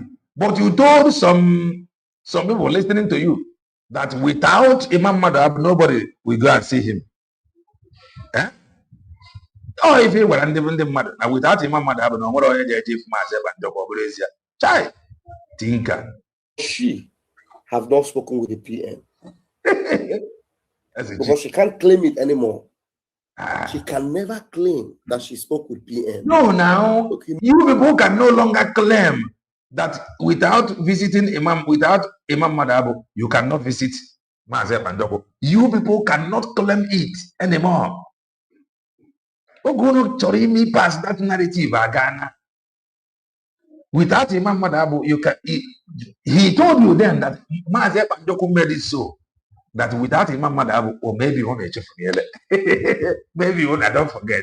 He said it that Mazep and Doko made it so that you cannot visit him without Imam Madhab. And I was shouting here then, it is a lie, yo. It is a lie, yo. Nandi na Finland they visit Mazep and Doko. I was shouting it here then. No go until one of our brothers I got visited Mazep and Doko. He came out and I played that audio, that voice, WhatsApp voice, that Mazep and Doko said that such a thing have never happened. That anybody is free to visit him. Have you forgotten? And are we there here? Many people speak with PM. The question to you, Ngozi Arabweze, is what is your business now with PM? His business is that you criminals have failed. That is our business. That is the truth. Because you people have failed before under Ogenkere, and you people are going to fail again. That is our business. Our business is very simple. You get it? Our business is very simple, very crystal clear, very, very simple. You that have business with me, Alpha. So finally, it is no longer CRC BGC and the PM. Eh? Finally. What is your business with PM? Ikawala Eggman. You are already the, according to you, you are the head of millions of Biafrans. I'll confirm where now I am head of millions of Biafrans. Yeah. Okay. So people are talking with PM. Hey. So what is your business? The guy, the work is finished. The work is finished. Are you still in doubt? What is your business? After you have destroyed everything, what is your business? Just like what the DOS was asking Mazep and Joko then. Why can't you leave this Mazen Nandekanu alone? What is your business with Mazen Nandekanu? Leave him alone. Leave him alone. He don't know you. You are COVID-19 freedom fighter. Eh? Leave him alone. Andy Johnson. Omaka Mele. Onye nke kwa. Mpa Omaka Mele yeze choye ketwara ginsi na owu. Dalo rienna. Dalo. Go, if you are around in Finland, go and sign the document. And saying, people talking online, mediocres online. You are. If they talk about mediocrity, but a mediocre. A mediocre. Finish. That's what you are. And you are so shameless. Okay. As if Megi. By now, what some of you should be expecting, or if you want to consider them expecting from how he should be bragging that Dr. Ngozo Rebez is lying, that without Imam Madhabo, you cannot speak with PM. If I be fair, okay, they're not challenging now. But no, he is not challenging it. If okay, they're not challenging now, Dr. Ngozo Rebez, you are lying, it is a lie, without Imam Madhabo, they can say fair. But he is telling you, hey, now that you are in charge of millions of Biafrans. Okay, go. If you are following this man, I forget me, sorry. And the worshipful, the Sinahabo Biafrans, that is it, cannot sit down around this woman. Those that are smart, that know that there's no way. People like Marvelous Arinze. People like Onyame. Now, Marvelous Arinze. Marvelous Arinze just take a break for some time. You gotta go.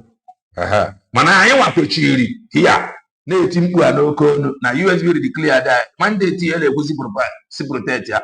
Anyị ekwechirigo ebere anyị na-ekpe bụ na obere oge na Maazị Banjoko ga-apụta.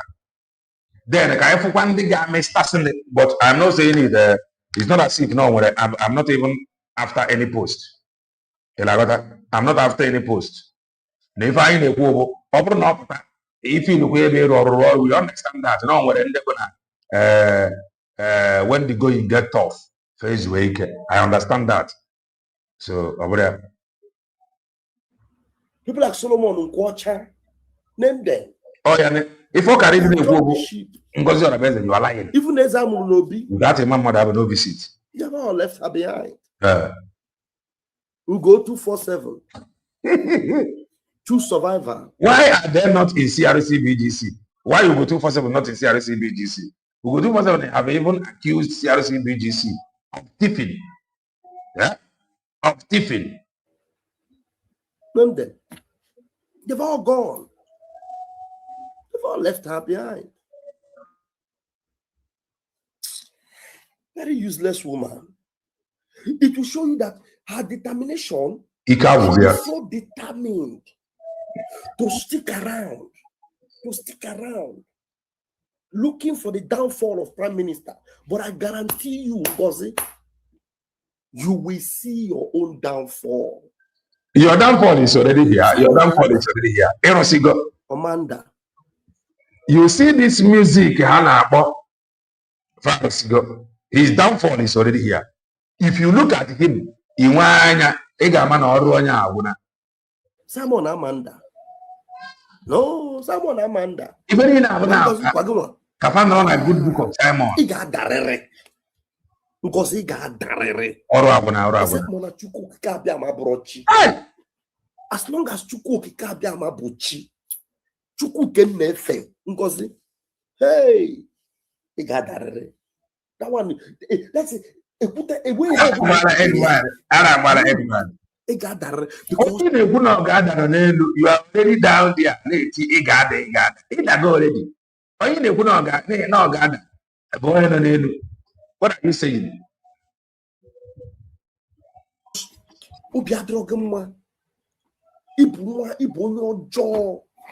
It be evil. It is very, very evil. Time you're around Finland, please do make our time to fill the request from the prison and go visit the Prime Minister. He's very, very happy when people come to see him. And many people talk with the Prime Minister without all the noise that some of these many people talk with Prime Minister. People like who? Somebody like Olewunne, who I don't know whether she still sticks around with you. People like Eggman. Don't forget that this man have once told us that he just finished speaking with Mazep and Doku on the phone. This one. Don't forget that this one have once told us that he just finished speaking with Mazep and Doku on the phone. Don't forget you. Sure, she talks with the Prime Minister. Okay. She's making effort, yes. Now, talk with Prime Minister. Why not Olewunne another approval from Imam Madabu? You see that music? Yeah. To make sure that the Biafran tax is being taken care of. Okay. But you, Ngozi, you. Some of the people that were with you, they have spoken with the Prime Minister. Dorothy has spoken with the Prime Minister. Mazia Former has spoken with the Prime Minister. Okay. Some other people have spoken. How about you? With the PM. Some other people. But you know that PM will never speak with you. That's if PM phone ring now and they say it's Ngozi Onaboeze, PM will say, please cut that call. PM will never associate himself. These adults. Onya kwesịrị emesịa last akpọpụta onye a na-akị ya ụtarị n'otule. That is not ezigbo mgbaja. This man. Imagine okenye. And he is getting older. Tomorrow now, you should respect elders. He is getting old. Tomorrow now, you should know how you talk to elders. When he was young, a useless young man. A useless young man. Can you just listen to this man? Yeah? Tomorrow now, he's getting old now. Tomorrow now, let's go back to our ancestors. Child, even there were some ancestors that is like Eggman. Don't you know? Can you probably go back to this ancestor? Mother tomorrow return back to this ancestor after he must have joined his ancestor. Will you agree? You rather join the ancestors of this man now, Mike Arnold. You better join the ancestors of Mike Arnold. Odonia may join the ancestor. Mike Arnold can make up a good ancestor. Now, as only a black man with a dangerous ancestor. Huh? No one day I have some. We are going to reveal it to you. No, what like this. Will you be proud to? I said, no, I'm a player and I came for an abrago. I'm a player, no, man, and abrago. When you got bought that child, I'm telling you, now you got bought them. Now you got bought the child by yourself. Nah, some things I ain't got to know. We have to know. Now, you are then I know Edman and abrago. Ndo to CRC BGC and any other man abrago. Holy Ghost fire, Holy Ghost fire, Holy Ghost fire, Holy Ghost fire, Holy Ghost fire. Commanded. That's one thing you and I know. So why are you still fronting PM? Go and visit PM. Do you care about PM? Because swear with your life that you want PM alive. Swear with your life and the life of your children. That is, you swear with a madioha and put the life of your children on it. That na each of PM or put an each swear. Within 24 hours, man, that is a that is swear. This guy. That na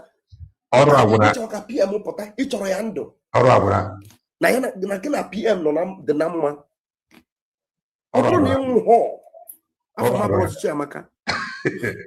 The work is finished. John wine.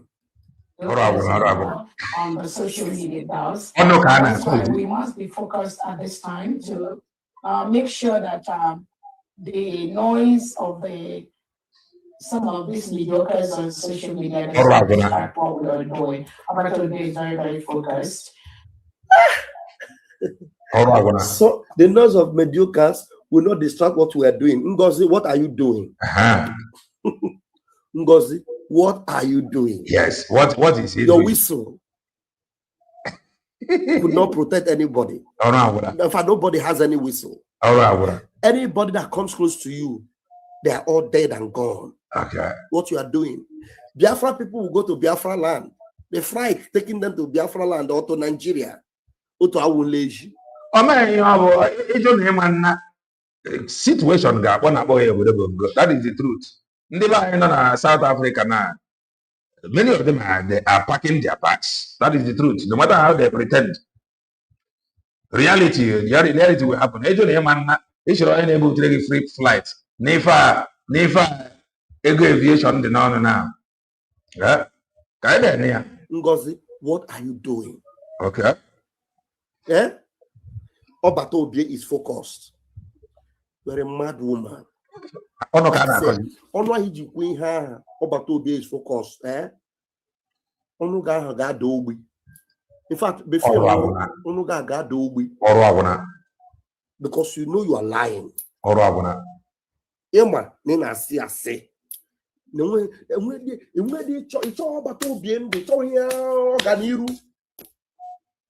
But your wish can never come to pass. Wish can never ever come to pass because you are John. Please do well and touch the light button. The dog is focused. One thing that I know the government, we recently discovered that some of these criminals working around Obato, this one called Emma Madrado and Bryce Koma, we just discovered. I don't know how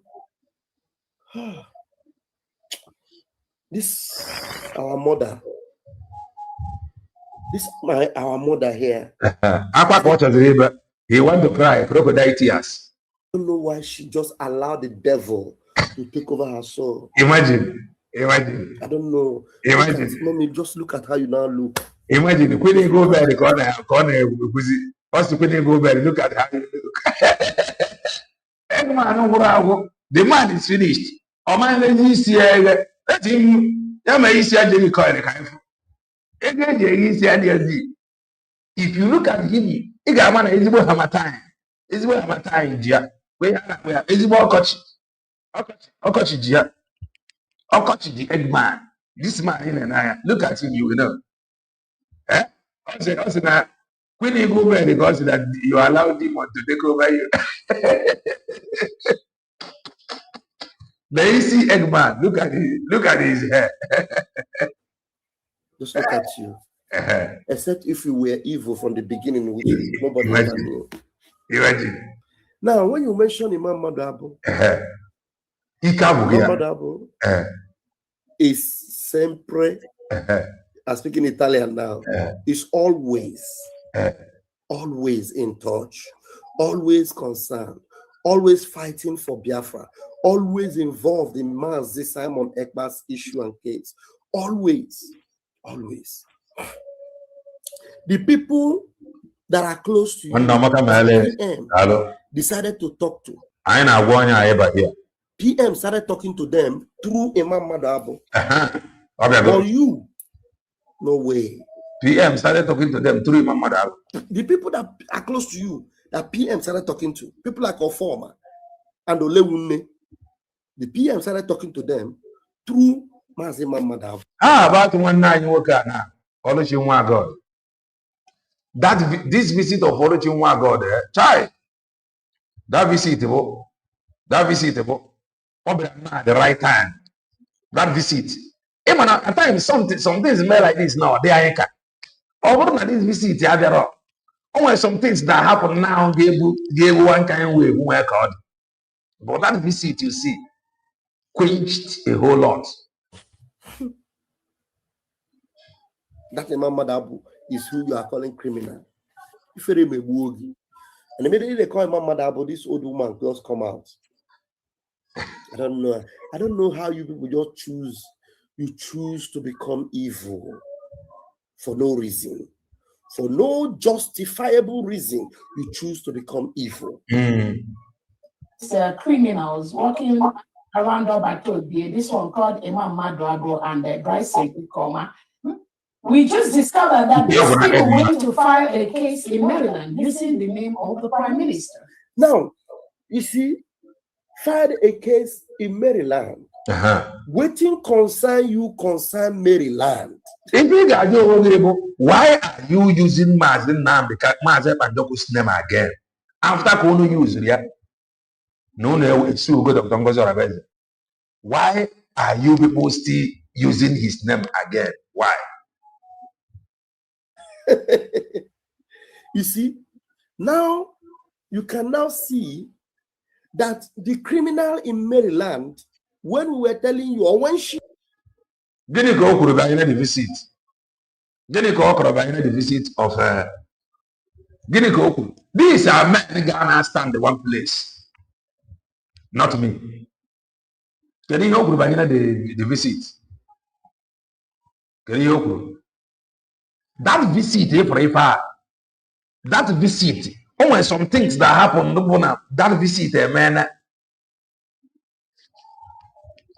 Odeka, they think of ordinary. That visit, Merino, Odeka, or the corner, Mero, open that visit, Yadro, only with the wave, or it's difficult somehow before some people stick. But that visit mess everything at the normal. Huh? He actually was saying that the criminal in Maryland, Isaiah Nyogo, is playing local, but she is playing international. Court without the approval of Mazep and Joko. Why including his name? Because these are the same gangsters that told you that Mazep and Joko sued Dr. Ngozi Orameze. These are the same gangsters that appointed Ogechukwunkere, finance minister. They appointed him APM without approval of Mazep and Joko. Or if I who covering also. Abi national, whatever. Ogenkere, Isaiah Nyogo, is playing local. Ngozi Orameze is playing national or international. Talk about the lawsuit on our parade. Talk about it. And that is why I was asking from Midiz. Can you national? So you can see that both of them actually are working for the same master. So she is now defending the criminal in Maryland. Ukochukwu. Not the same people. Oh, no, criminal. When you were collecting his money, you don't know he was a criminal. when you were collecting his money, you don't get any moral right to talk anything.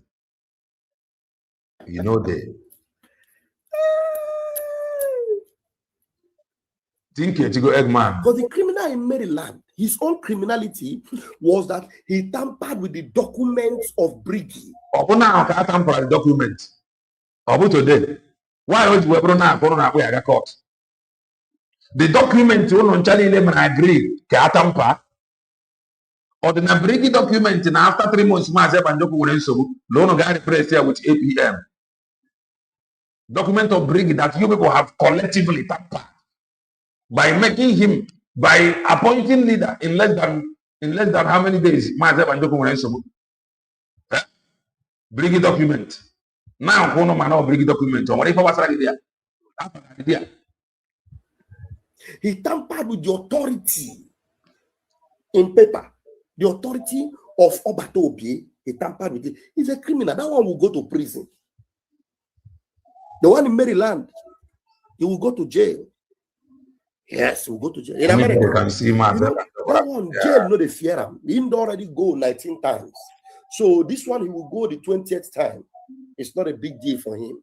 But he will go anyway.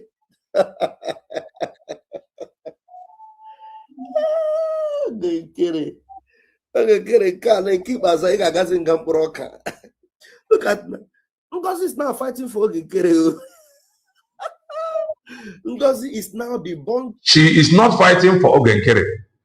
She only said, no. Tiriafa Mazep and Doko Onoge Pesitinia. It's a combination that no brief from Mazep and Doko. No Mazep and Doko Nyarunu go ahead. It's a combination I got now. That Mazep and Doko no Nyarunu go ahead. Plan A, plan B. It's a combination now because Dr. Ngozo is all the more specific. Not that you cannot take somebody to court without Mazep and Doko's approval. So, Nifi Karine defend that she is lying. Now, Mazep and Doko was briefed and he gave his consent. If I have even expect to come here, Came for Ogekere.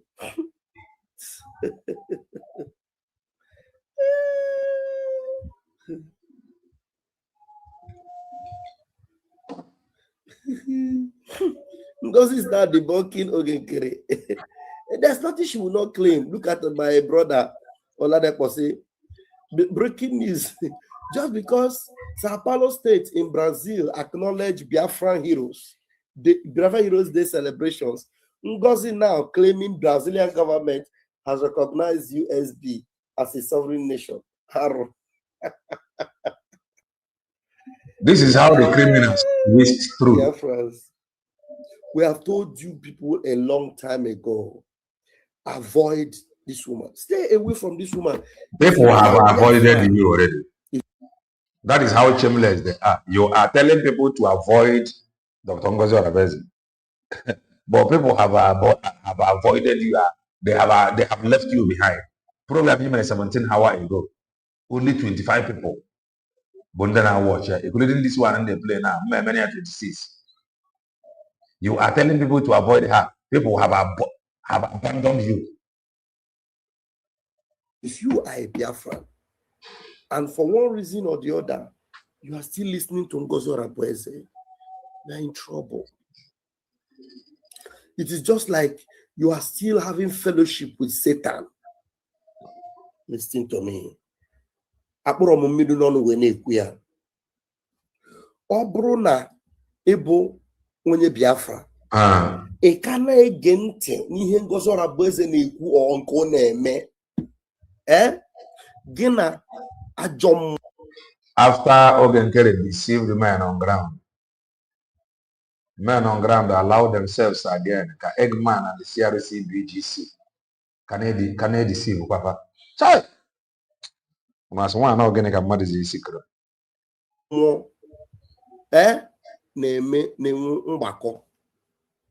Because this woman, why the evil, very evil. If PM Simon Ekpananya, Wanya Bari also. So some of you are so foolish and stupid. When a moon and I say, I go why. You know, our people. You people don't ask questions. While Obatobia has been doing the needful for us, we were seeing the evidence now. Nobody is asking or what is it if what update you had go Smith or any update by Smith. Doreen no you know makamele dal oh no chike papa. Thank you so very much. I am a Biafran following Dr. Ngozi Orabeze 100%. One quip. You can follow Eggman with these 25 people that have watched his program. And I am making it 26. So obviously men on ground that is their business.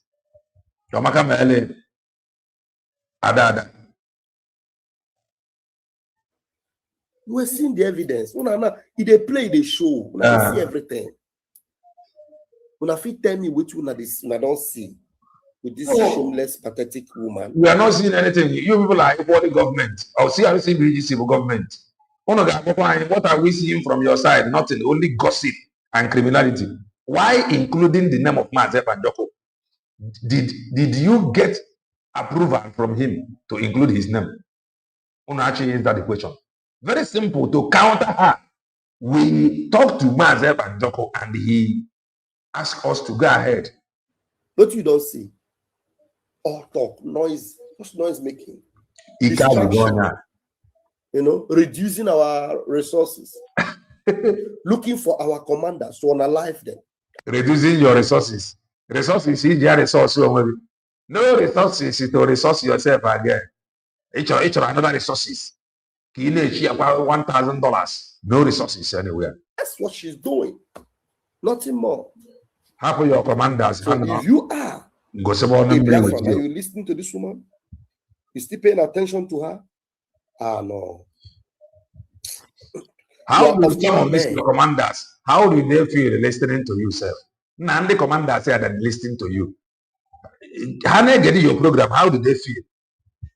An embodiment of what are they not seeing a liar and a deceiver in you?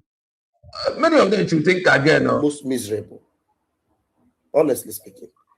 Let's go with it again. Today is very, very focused. One thing that I know the government, we recently discovered that some of these criminals working around Obatode, this one called Imam Madrado and Bryce Koma, we just discovered that these people went to file a case in Maryland using the name of the Prime Minister. The only problem of Dr. Ngozi Orabeze now how filed the case in Maryland using the name of Mazep and Joko without the approval of Mazep and Joko. That's only that name Mazep and Joko was the only problem on where. So if was the problem on ya? If on ya carry the name Weber now na Mazep and Joko may approve Fatinyafia. In fact, na their lawyer. All these garagari for an this Joseph Smith no, but I can't this gagaga. Na Maryland now. He got caught with organ carry. The purpose, the main reason why you were James, Joseph, go call the fight here, organ carry in Maryland. The problem or the concern of Dr. Ngozi Orabeze name without the approval of Mazep and Joko. That was just her own. So, if you got any woman that she should go and sit down, that Mazep and Joko gave the go ahead. Or if you want to Manamba, as a without the PM's consent. Simple. Now, this shameless woman is telling people that Imam Madabo filed a case in Maryland without the PM's consent. And ask her, have you ever spoken with PM? That is not the question. No, obviously, how do you know PM's consent? Okay. And non-consent? Whether PM consented or not, how do you know? You have no dealings with the PM. She just told you that PM have told you people what to do.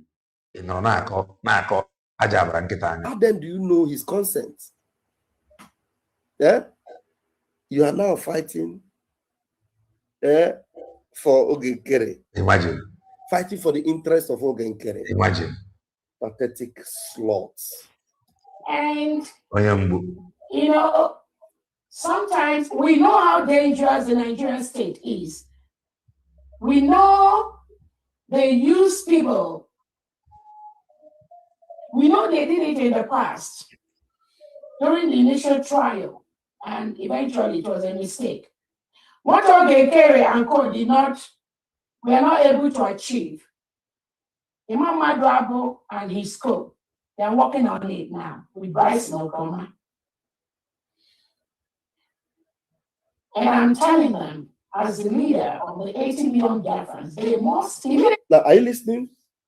This shameless devil, this shameless Jezebel, she's talking about Odogu being focused, and yet she's claiming that she is the leader of 80 million Biafrans. But you admitted it, you know. Arabana Eggman. Arabana. So the question is, why are you telling Biafrans about Odogu, whereas you have chosen the path? You have taken the position of Odogu to yourself as a claim. I'm sorry for you. And yet, you know, you can never be relevant without Odogu. And yet, the same thing you are claiming to be the leader of 80 million Biafrans. While you are still talking about Odogu, Odogu is focused. Odogu is focused. But you are the leader of 80 million Biafrans. Are you listening to the Burumiri? Somebody say Burumiri. Any man on ground are listening to you. I'm supply my Burumiri. Ngozi koyena supply gi say. Who supplies you? Who's your supplier? Onye na-enye gi na-ese. From the same breath, you're talking about Odogu. The same breath, you're talking about yourself being the leader of 80 million Biafrans. Now, what is Odogu? Okay, you are also the leader of Odogu. Because if you are the leader of 80 million Biafrans, Odogu is part of the 80 million. Including you are part of the 80 million. You are. Including Imam Maduabo. Including Crc Bgc and different academia. That means you are the leader of Odogu. Auto Georgia. I want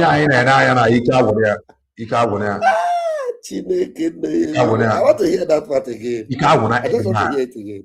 Eventually, it was a mistake. I said it here that some time ago that time is coming. You will look at him, you will know, say him don't try, but he no work. He can no longer brag. He is weak. He is tired. And he must leave the stage. But don't expect him to leave. What Ogenkere and Co were not able to achieve. Imam Maduabo and his co, they're working on it now with Bryce Nokoma. And I'm telling them, as the leader of the 80 million Biafrans, they must immediately remove the name of the Prime Minister in that nonsense they filed in Maryland.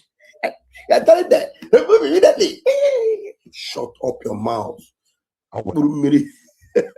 Finish. Finish. Finish. It's a China calling. And there's something immediately. This Eggman and the something is doing. Eggman. If you are still around him, better you run away. He is no longer vibrating. He can no longer bet with his 10 fingers and 10 toes. That his 10 fingers and 10 toes are into it. He can no longer bet with it. It is finished. If you are still around him, Mama, if you're natural. The same way you have told Tinubu, hey, Tinubu, immediately come and take your men out of Biafra land. We are going to enter inside the offices and start working. Mama Dabo embracing Okoma with Choma Okoma. You must immediately remove the name of the Prime Minister from that nonsense you filed. You must immediately remove the name of the Prime Minister. So you call Simon Ekpa the Prime Minister, and yet you say you are the leader of 80 million Biafrans. Who are the people listening to this woman? He said they must remove the name of the Prime Minister. Remove it now. Did you seek for his approval? Yeah. And yet, on the same speech, she says she is the leader of 80 million. He can no longer bet it. If he bet his 10 fingers and 10 toes, he is going to lose it. And he cannot afford to lose it. Let him try and bet it.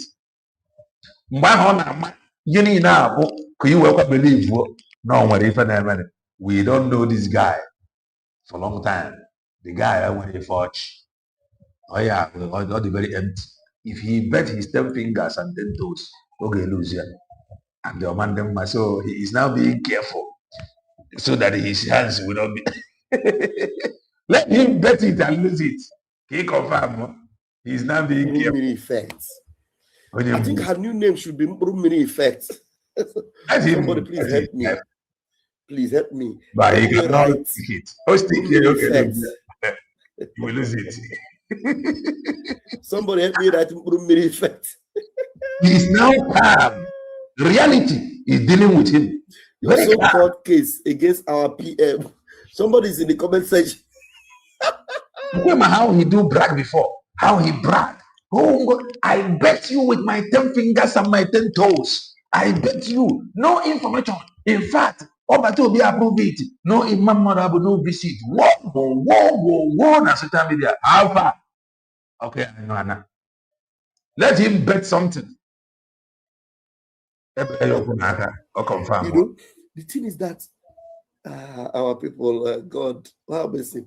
One imbecile is on my comment section. Look at one imbecile here. Your so-called case against our PM Ogenkere. Another fool is here saying their PM is Ogenkere. And it's the same guy that is here. Okay, the same guy, the same name. Look at the name. That guy, whatever. Maybe that is Isaiah. The same guy. I am Z Kicks. I am Z Kicks. The same idiot. Oh, let me withdraw the word idiot. He's not an idiot. Oh, the same person. This one says she is the leader of 80 million Biafrans.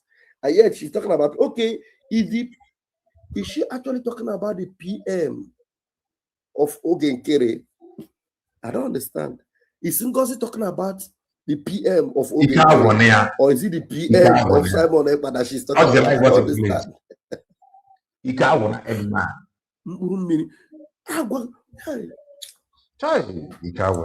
mama wanna me stop boy, Papa wanna me stop. Away from all this, we wouldn't ever go. Eh? We wouldn't ever go. Go and write it down.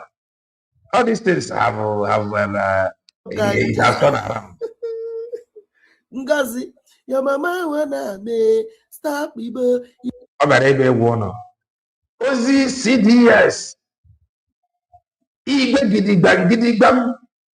Ozi oziri ka mbere ibe izi ụlọ. Ọ bụ na onye unu ga-ezi ozi. Achọghịzi m ịdị na-ekwu ihe ọbụla banyere ya. Ọkụghị anyụ ana. Ịbara ebe ịkọpere m nse. Ịbara iji igwe gidigbam were China. Our people have left you 17 hours, 25 view. Papa wanna me Ngozi stop ganja. Wow, right for the woman. I'm Thank coming you, to Ada. after this one. Ada. I ain't got my job Wow, thank you so much. Somebody's here. They are Somebody's finished. actually helping in God's here. Please, how your fundraising day goes every Saturday? Somebody's calling. How your fundraising Take day this go? caller. But no more Ross. Ross,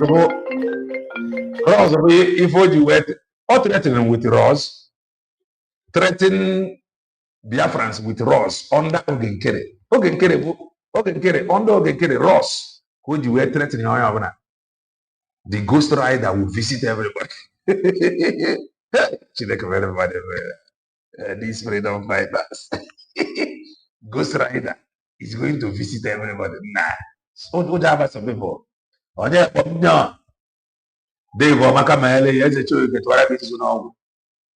They are finished. Proverbs 18:2. A fool has no delight in understanding, confirmed, but in expressing his own heart, a man must bow. Oba will go already, only go weak. Oba will go already. Omaka Mele, here's the truth, get what I mean to know. Omaka Mele, Oba will go already. Oba will go already. Madam bow. Oba will go already. Eggman don't bow. Ika wone.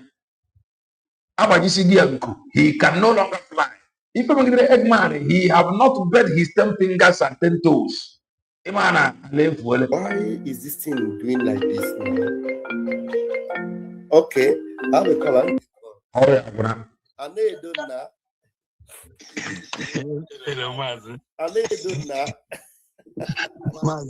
Full CBS, they are calling Of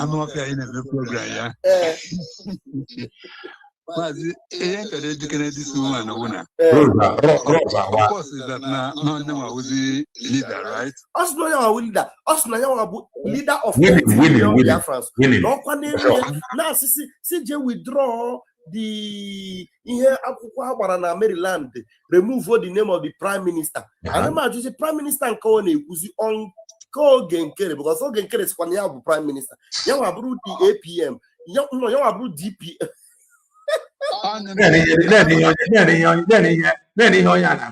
If it's very simple. Let us go back to our ancestors. In the future, this one will become an ancestor.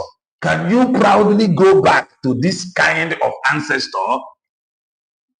I know we for about this specific. Let us go back to our good ancestors. Our good ancestors. And now to let's say I'm again with good ancestors. I go back to ancestors. So I think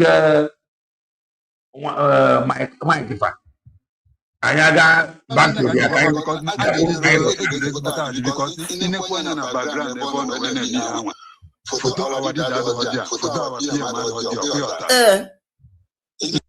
the idiot is in the background. They were Dr. the program. Na picture PM Andrea. These are idiots that are listening to them. So Dr. Moses that man no was now na be a program. Yeah? O man no program na be. For alle go na say for the can match picture mazin na the kind and the mazin and joko devi eba. They go can care Dr. Ngozi Orabeze. What the here about the next design and game na mo bala mfuego. Ma choti ya hanga ya ba. Kara bandiala. So,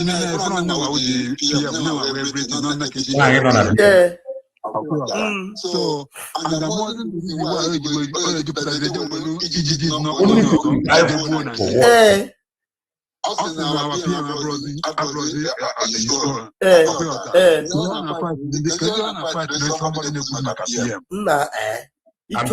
yes, man, I ain't the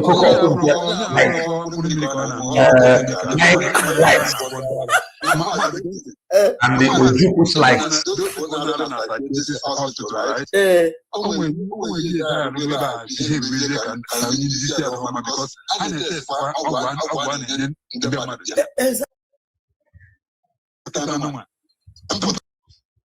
Biafrans need to know. Biafrans, our Mazi Anedo has a program. Mazi, you need to make a time. Kaibia introduce your program so that people will start going to follow you up on YouTube. Because our brother has started a program on YouTube which is very, very important. Awareness about a lot of things. Our brother Anedo, Mazi Fine Anedo, is have started an awareness program on social media. Actually, we get one chance. Go anytime you get one chance on Sunday afternoon, can introduce the program so that Kabia France now. But in fact, now watch it. I man, he gonna at least every week. Thank you. Thank you, brother. Biafra. This one Biafra. Kai onye ndu Mazi Nnamdi Kanu. This one Biafra. Ebe I onye ndu Mazi Nnamdi Kanu when his disciple Bo Simon Ekpa, who Mazi Nnamdi Kanu introduced to us, who now, in the absence of Mazi Nnamdi Kanu, from the government that Mazi Nnamdi Kanu introduced or talk about, while he is fighting for the freedom of Mazi Nnamdi Kanu, giving the whole world the condition that the only way he will be able to stop anything is that Mazi Nnamdi Kanu must be free. Because there can never be two captains in a boat at the same time. So he keep on maintaining the leadership of Onyendu Mazi Nnamdi Kanu.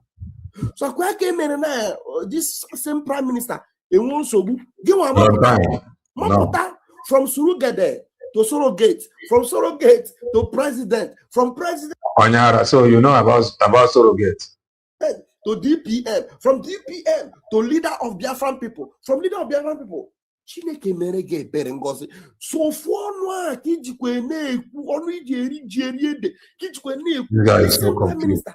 But your own leader, leader of 80 million. Because oburu ezioku ni bonyi Igbo. Oburu ezioku.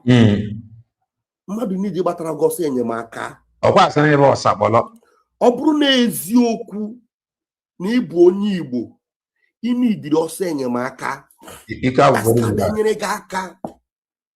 I don't understand. Asime na aruna eba na agwandara. No law ya nwo no. Nge wana arola we. Eba na pa cattle. And the cattle mere udi isi on isi. Ada mama. Ara nwa abagukwa gi ime o. I swear to God. Arabago ime. Dubai. You are gone. Egman is finished. In Kangune way that is a Obaronia and Oboro Cafe, Asanafa Abu Stella Osuji. Eh? The Stella Osuji, I've got the team Bragi me where. What's your nonsense talk? I'm telling you. Nonsense talk from Gozarabu Fulade. Oladapo say, even she has started referring herself as DPM of Brgie. She said Brgie is still part of USB.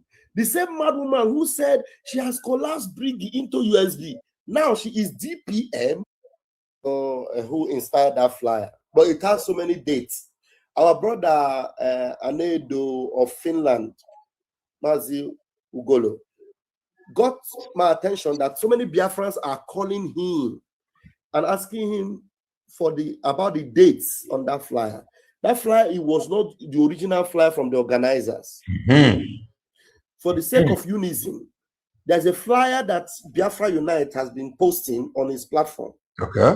That, assumably, is the flyer from the organizers, because I know he's been communicating with the organizers, Biafra Unite.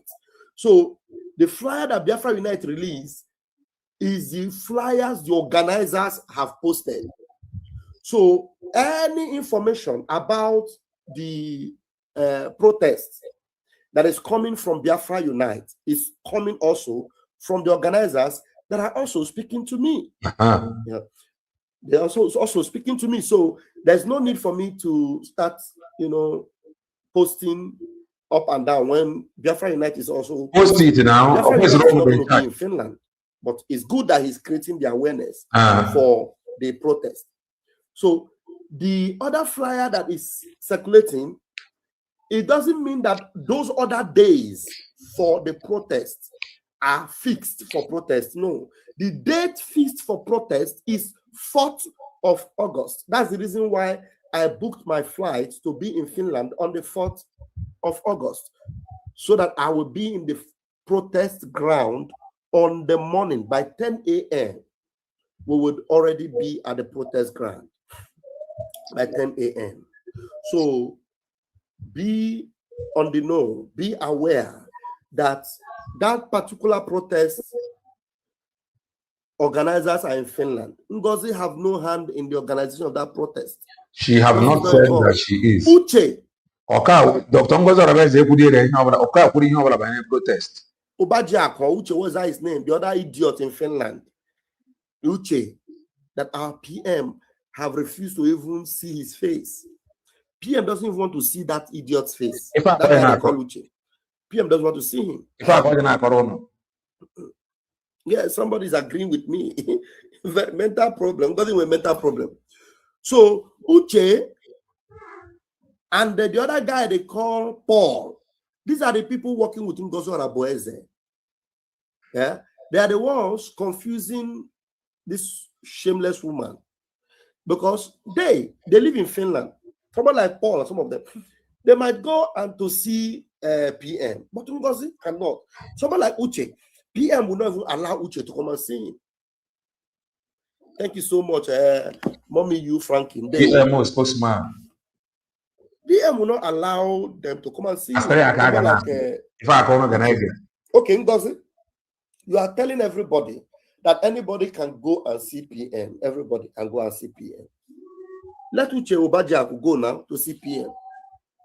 It is those that PM allow to come and see him that will go and see him.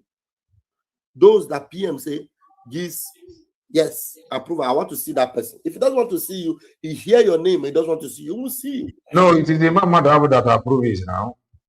Now, PM is actually seeing more people now than before. You know the reason why? The reason is because PM is asking Biafrans to come together, that we need to unite. The exact same thing. Unite under where? Unite with who? The Kanu is doing with the barrister Nnaemeka Ejiofor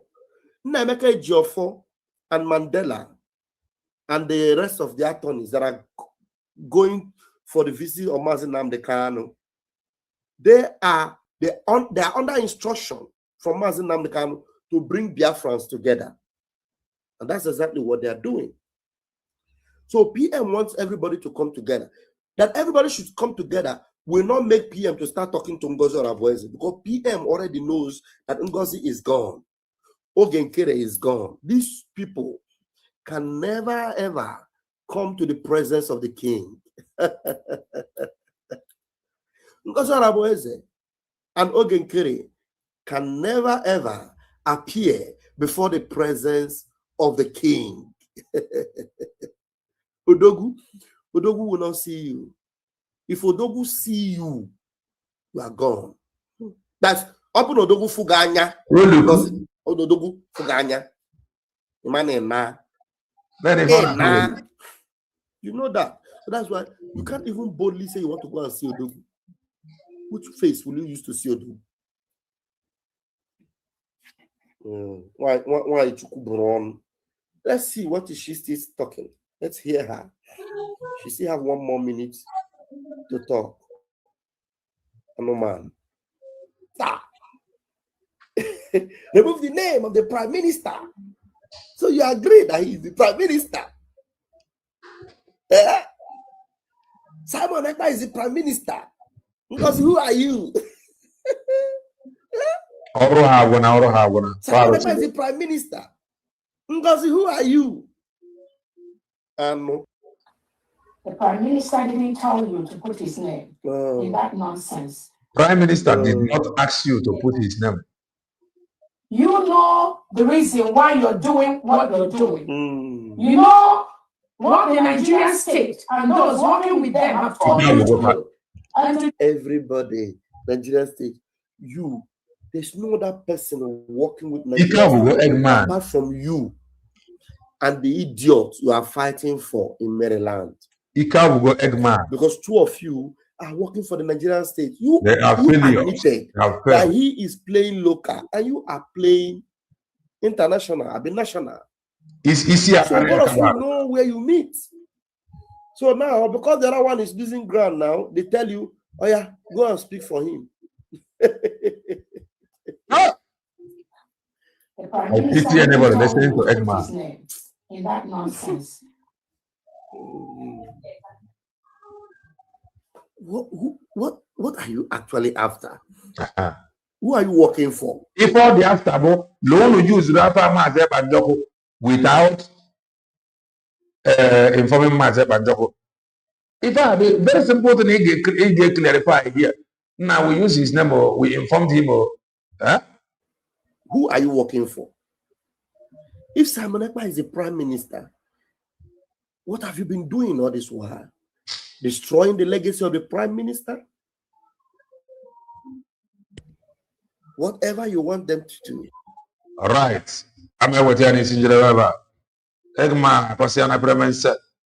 to put link. Come in and make your comment. I'll be back very soon. Because white painted hair woman equally make comment by that comment of Dr. Ngozo Rabeze. So I'll be back to view it from her end. Looking at Eggman here now this video, they are finished. Where is he? Pause. He is weak and tired already. Where is he? So here is the link. Comment 2 minutes because I must run. I go watch him here. Come watch all way fish video one there.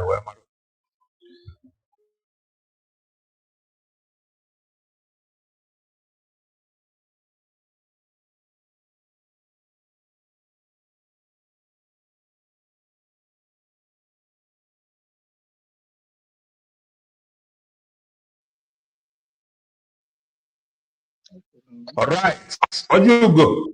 Amaka Mele, grab the mic.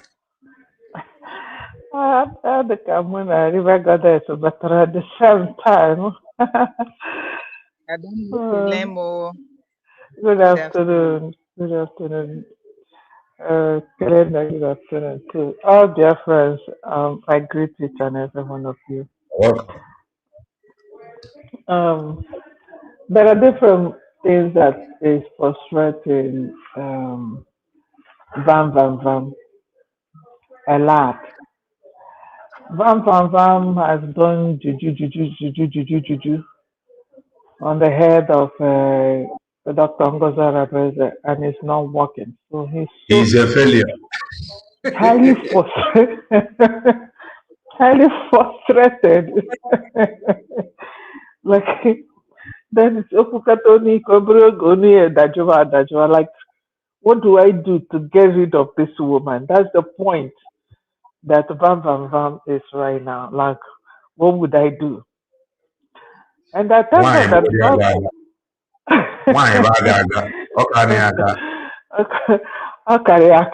like when the Mekatanya Ekuzo to then Urezanya what next would I do? You know, that's the point Vam now. You know, he does not know what to do with Dr. Godora. Vam opened bought something OJ exchange rate go. I got able to take and send it 2 minutes. Exchange rate. These are people that came from my POBDOS. They can never change. Never change. This is for Vam name. If you pull Vam old video, compare the two videos. Exactly what this man did to Simon Ekpa. Exactly. Not just that one, also Jaffa now. He did programs upon programs about Simon Ekpa. That's exactly what he's no different. That's exactly what he's doing right now. You know. So Vam, in fact, like I said before, you and Lazova, you are darkness. And I heard a guy that he said he's going to appear on his platform. The guy opened the YouTube, and you're looking for who to help you grow your YouTube. It's Vam Vam Vam. Off well, off well. So that is dead on arrival. There is no point to wasting your time there. Go check the person that is you're here hearing Kelena say for how many hours and how many people that has viewed that, and you're creating something new, and you're creating it on a negative background. I don't know. Yeah, sometimes they can make a man able to na gazi. Ya mmadụ ka ya apụta nnọọ at this century. Ọ bụrụ Vam Vam Vam wụ your mentor. Onye kwere nsogbu na high school. Onye nyere nsogbu. Vam Vam Vam is a total failure, and he knows he's a failure. What he's doing now is a duplicate of what he has done before to PM. But I agree with you, Helen. You know, when you were playing that music, I'll take care of Mama. But when you start analyzing it and explaining it, I say you are right. And there will be a time we will remind them of that music. They will be the ones to dance it themselves. Thank you so much. Let me leave it there. Thank you so very much, Oju. The goddess, greetings from here. Grab the mic. Madam Ojugo, I greet. All protocol observed. Asati one name, thank God that you came in on board. I'm Benchika. Oka ha erude na tongoga. Maazị Kelenna, ama m na irikwere nri na enwekwara tii. Ọmaka meela anyị niile, ma ụmụnne m ndị nọ na-akwụ ọkụ na injin na kọment. Ala wee na-agba aghara aghara. Ala wee n'efu, ya comment section na-acha ọkụ. Onye ọbụla na-akọntribute kwụta ya. Nwa bụ goddess na-ekene unu. Kelenna, ọ ya abalị ya, ọ ya adịla na mma. Ise. Nwada River Goddess, nnọọ rinne. Ọ ya abalị, Nwada River Goddess, Chineke gọzie gị. Otu a ka m gọlụ n'isi gị, mkpekwele gị ise. Kelenna, biko o nwere ajụjụ m chọrọ ịjụ gị before, maka na ebu m odo, nnukwute odo gbasaa ngana ndị eji m aka ọdụ, ya aka ọdụ gbara agba, ịghọtago, and m gbasara ngana wee dobe ikwe ma. Kelenna, kedu ihe ị na-echere n'anya na obodo Naija? Ị ga-akọwalụ m ka ihe eji kpọọ ha obodo Bongo, and obodo Bongo anapụgo ha afa. Kedu ihe efu wee baa ha afa ahụ obodo Bongo? I'm one of them. The Abaja was Japan. No, I was there Bongo from there. Bongorians. So that is just it. Chiamaka Ajere, I will come from Eziokwu bụ ndụ bụ map. You cannot stand map. Map bọrọ gị ka ọkwa. Afa gị bụ Chiamaka. O wee na-akpọ gị Chiamaka. Mapụ mechara kwara gị ara, kwanye gị ara na-abụ, inye gị afọ ụmụ nwanyị. And that's exactly what you are. Biko nwe nwanne anyị nwoke wepụtara information about Osakpolo. That is your Benin name eji mara gị. So ndị Biafrans bụ call Biafrans that nagoro n'ije a na-ekwu okwu, apụta na kwuo okwu. Maka na ịbụ nwa akwatara n'iko. Rafael Ajere, ịbụ nwa akwatara n'iko. Ịbụ nwa wasted mmiri amụ. Rafael Ajere, nwanne gị nwanyị bụ your step sister. Ịma ife gị na ya jere. Raphael Ajere, nne gị nwụrụ. You could imagine the grave of your mother not till today. According to your adopted father, Abu Ajere, he's a nice man. Even nwaanyị bi n'ịmụrụ gị bụ a nice woman, because nwaanyị mmadụ ebe ọ na-agbara nwa mbọ na-akwa push ya na-ere rice and stew.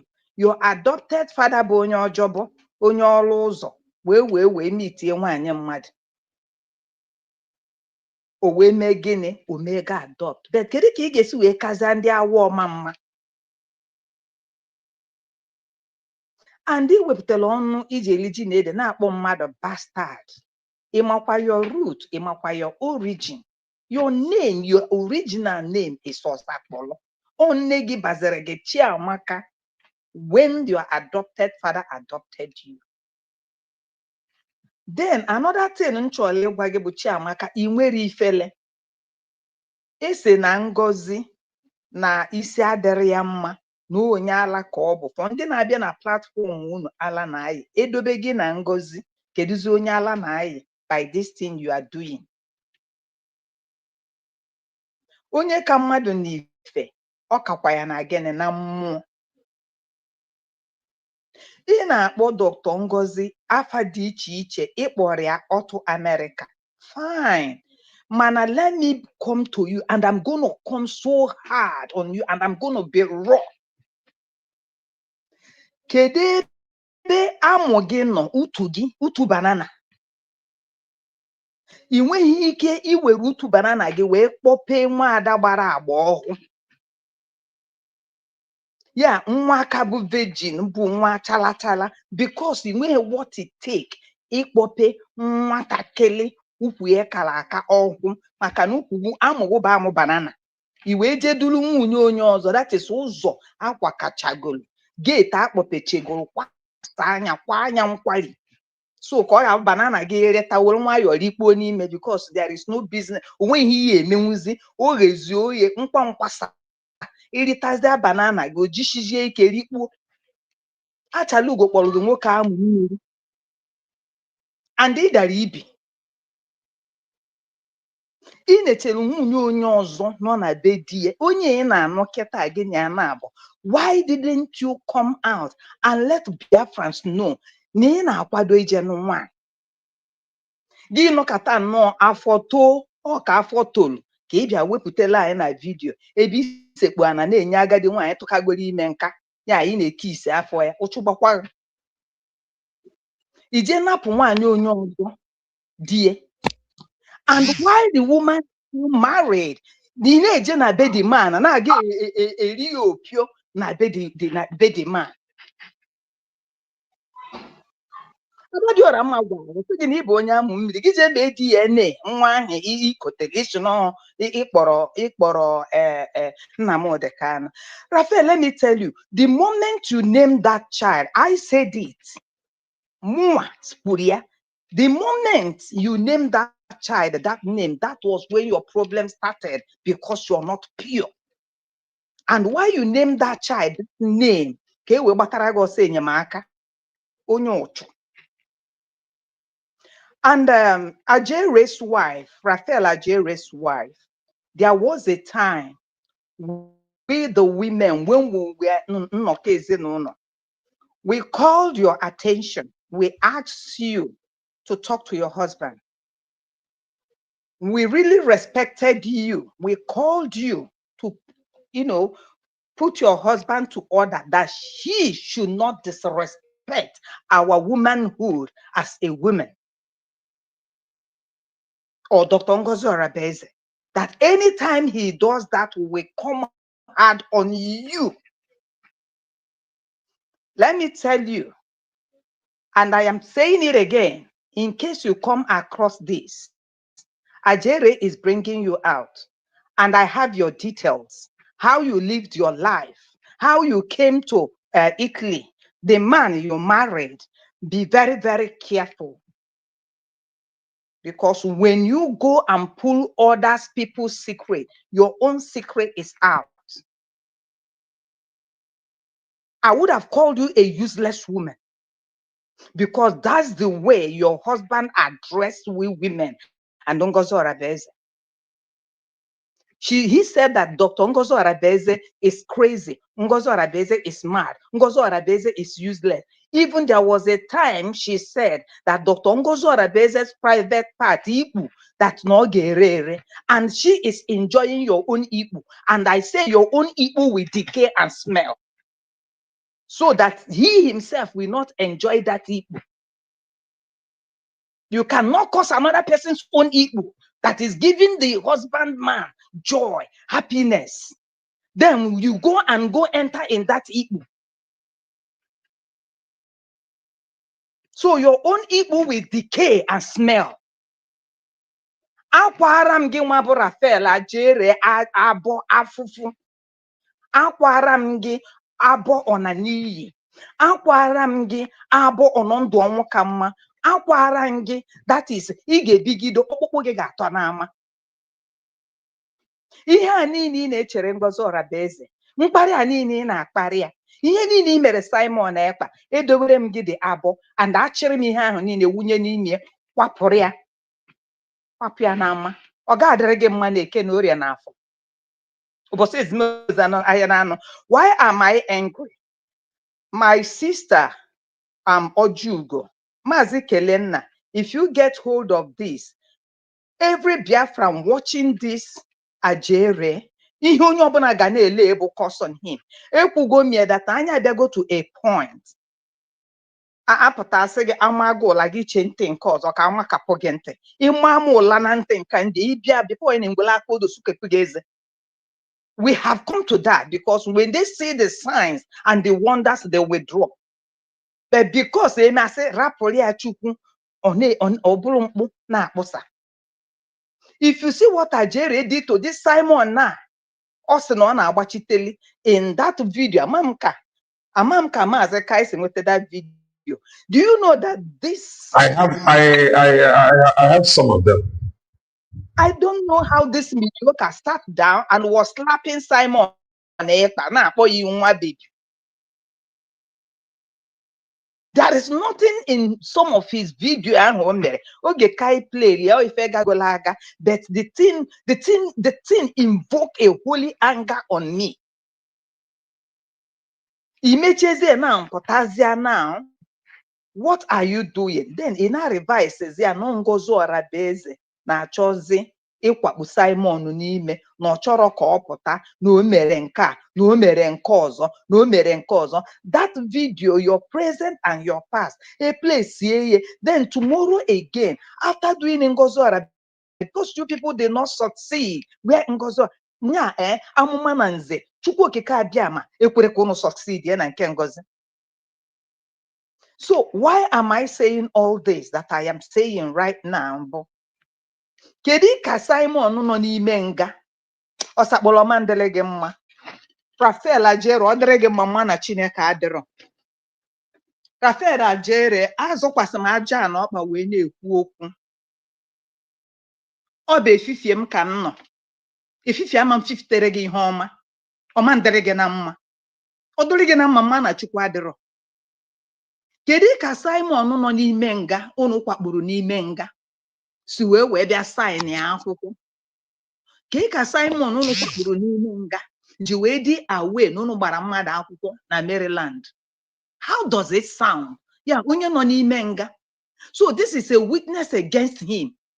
This is a way unu chọrọ use. Then abịaziasị he is in prison and he like exactly ihe a na-eme na Sokoto ebe Maazị Nnamdi Kanu, just to pin Maazị Nnamdi Kanu and to pin Simon Ekpa. And this is na ịbụ amụ bịara Maazị Nnamdi Kanu ụchụ ya gbara. Then anonymous ife Ngozi kwuru amamuna na anụkwa bekee. Ife o kwuru, okay, look, this thing happened long time. Nobody knew of it. But maybe there was a reason. Na Ngozi agụ nwaanyị a na-akpọ gị ọ na-afụ ha ka o si akpọkwa m ga agụ nwaanyị ọ ihe ịbụ ihe dịka ga-akọkwana m ihe dịka ga-akọkwana Biafra. Ọ ga-adịrị gị na mma ọ bụgoduru nwa nke a imele eme Chukwu gozie gị, Chukwu gbaa gị ume. Na aka na-ekwu okwu Biafra anyị na-ekwu today is because of you, and all the mgbọ itekere because of us. Chineke ga-atọ ọnụ ya to joy. Ị ga-apụta like this, tears of joy ga-eju gị anya. Ebe i mere anyị nke a, Chineke ga-enye gị ume ị ga-eji wee mee ọzọ. Den ihe Ngozi kwuru bụ unu natakwara nwoke a, kedu ka unu si tinye Maazị n'ihe dị otu a? Unu chọọ Europe ya, unu twist ya, turn ya to another thing. And Isieke France, mediocre. Thank God you know that Ngozi address you as a mediocre. Ị pụtazia na your platform. Itibolibo dị egwu na Ngozi wepụtara fọm ka asign ya as a witness to Bella Ọbata Obie. Chineke nọ, gịnị bụkwa n'ụdị nsogbu nke? Kedu n'ụdị nsogbu? Ọ bụrụ na ịma ha nọ, ị chọọ onye ya agụrụ ụgụ, ọkwa mụ na-adị ngwa ọlụ gị ntapịalụ gị, ochie ike send alị gị voice message. Don't you have people like that? Inwekwu learned people in your team? Mgbidi elu gị ntapịalụ gị, akọwalụ gị ya ka ị ga-esi wee ghọta. Ọ bụrụ na okwe ntinye gị na voice message, why do you come out with such nonsense? Mmadụ anọkwala na-egeli gị. Tinkatie unu niile there. Tinkatie unu ntilikọ. Why we are saying this, that okay, onye unu na-achọ bụ uche. You people want to know everything. Unu chọrọ ka unu tụkwunye uche ebe unu tụkwunyela ọgị ya. What you don't know is bigger than you. And unama ngwatakwanụ standpoint uche. And let me put it to you. Why are you people now mind ogiri? Yes. Ka ọ bụrụ na unu ga-ewe ya otu ahụ, uche na Maazị nna m Simon Ekpa adịghị na mma. Go and hug transformer. When Maazị Oluchinwa God, I will not fail to thank you again. Chukwu jige lụọ miracle.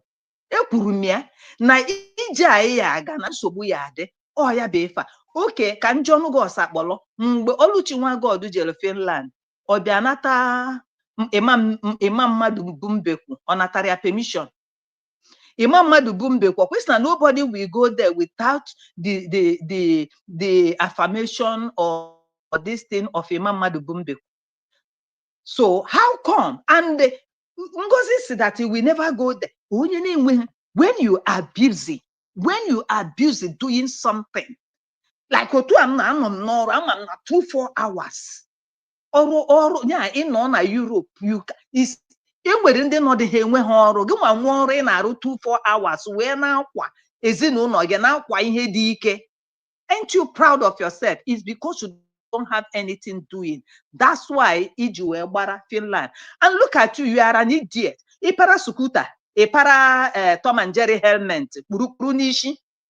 Ebe itinye skuta gị n'ebe tren, ebe o jedebere paaki jaa ya ebe ahụ, cross zia mmiri were nke pọrọ nọ gaa Finland. Chineke kpọọ ọkụ de tinka tikwa gị tie gị gwogwo.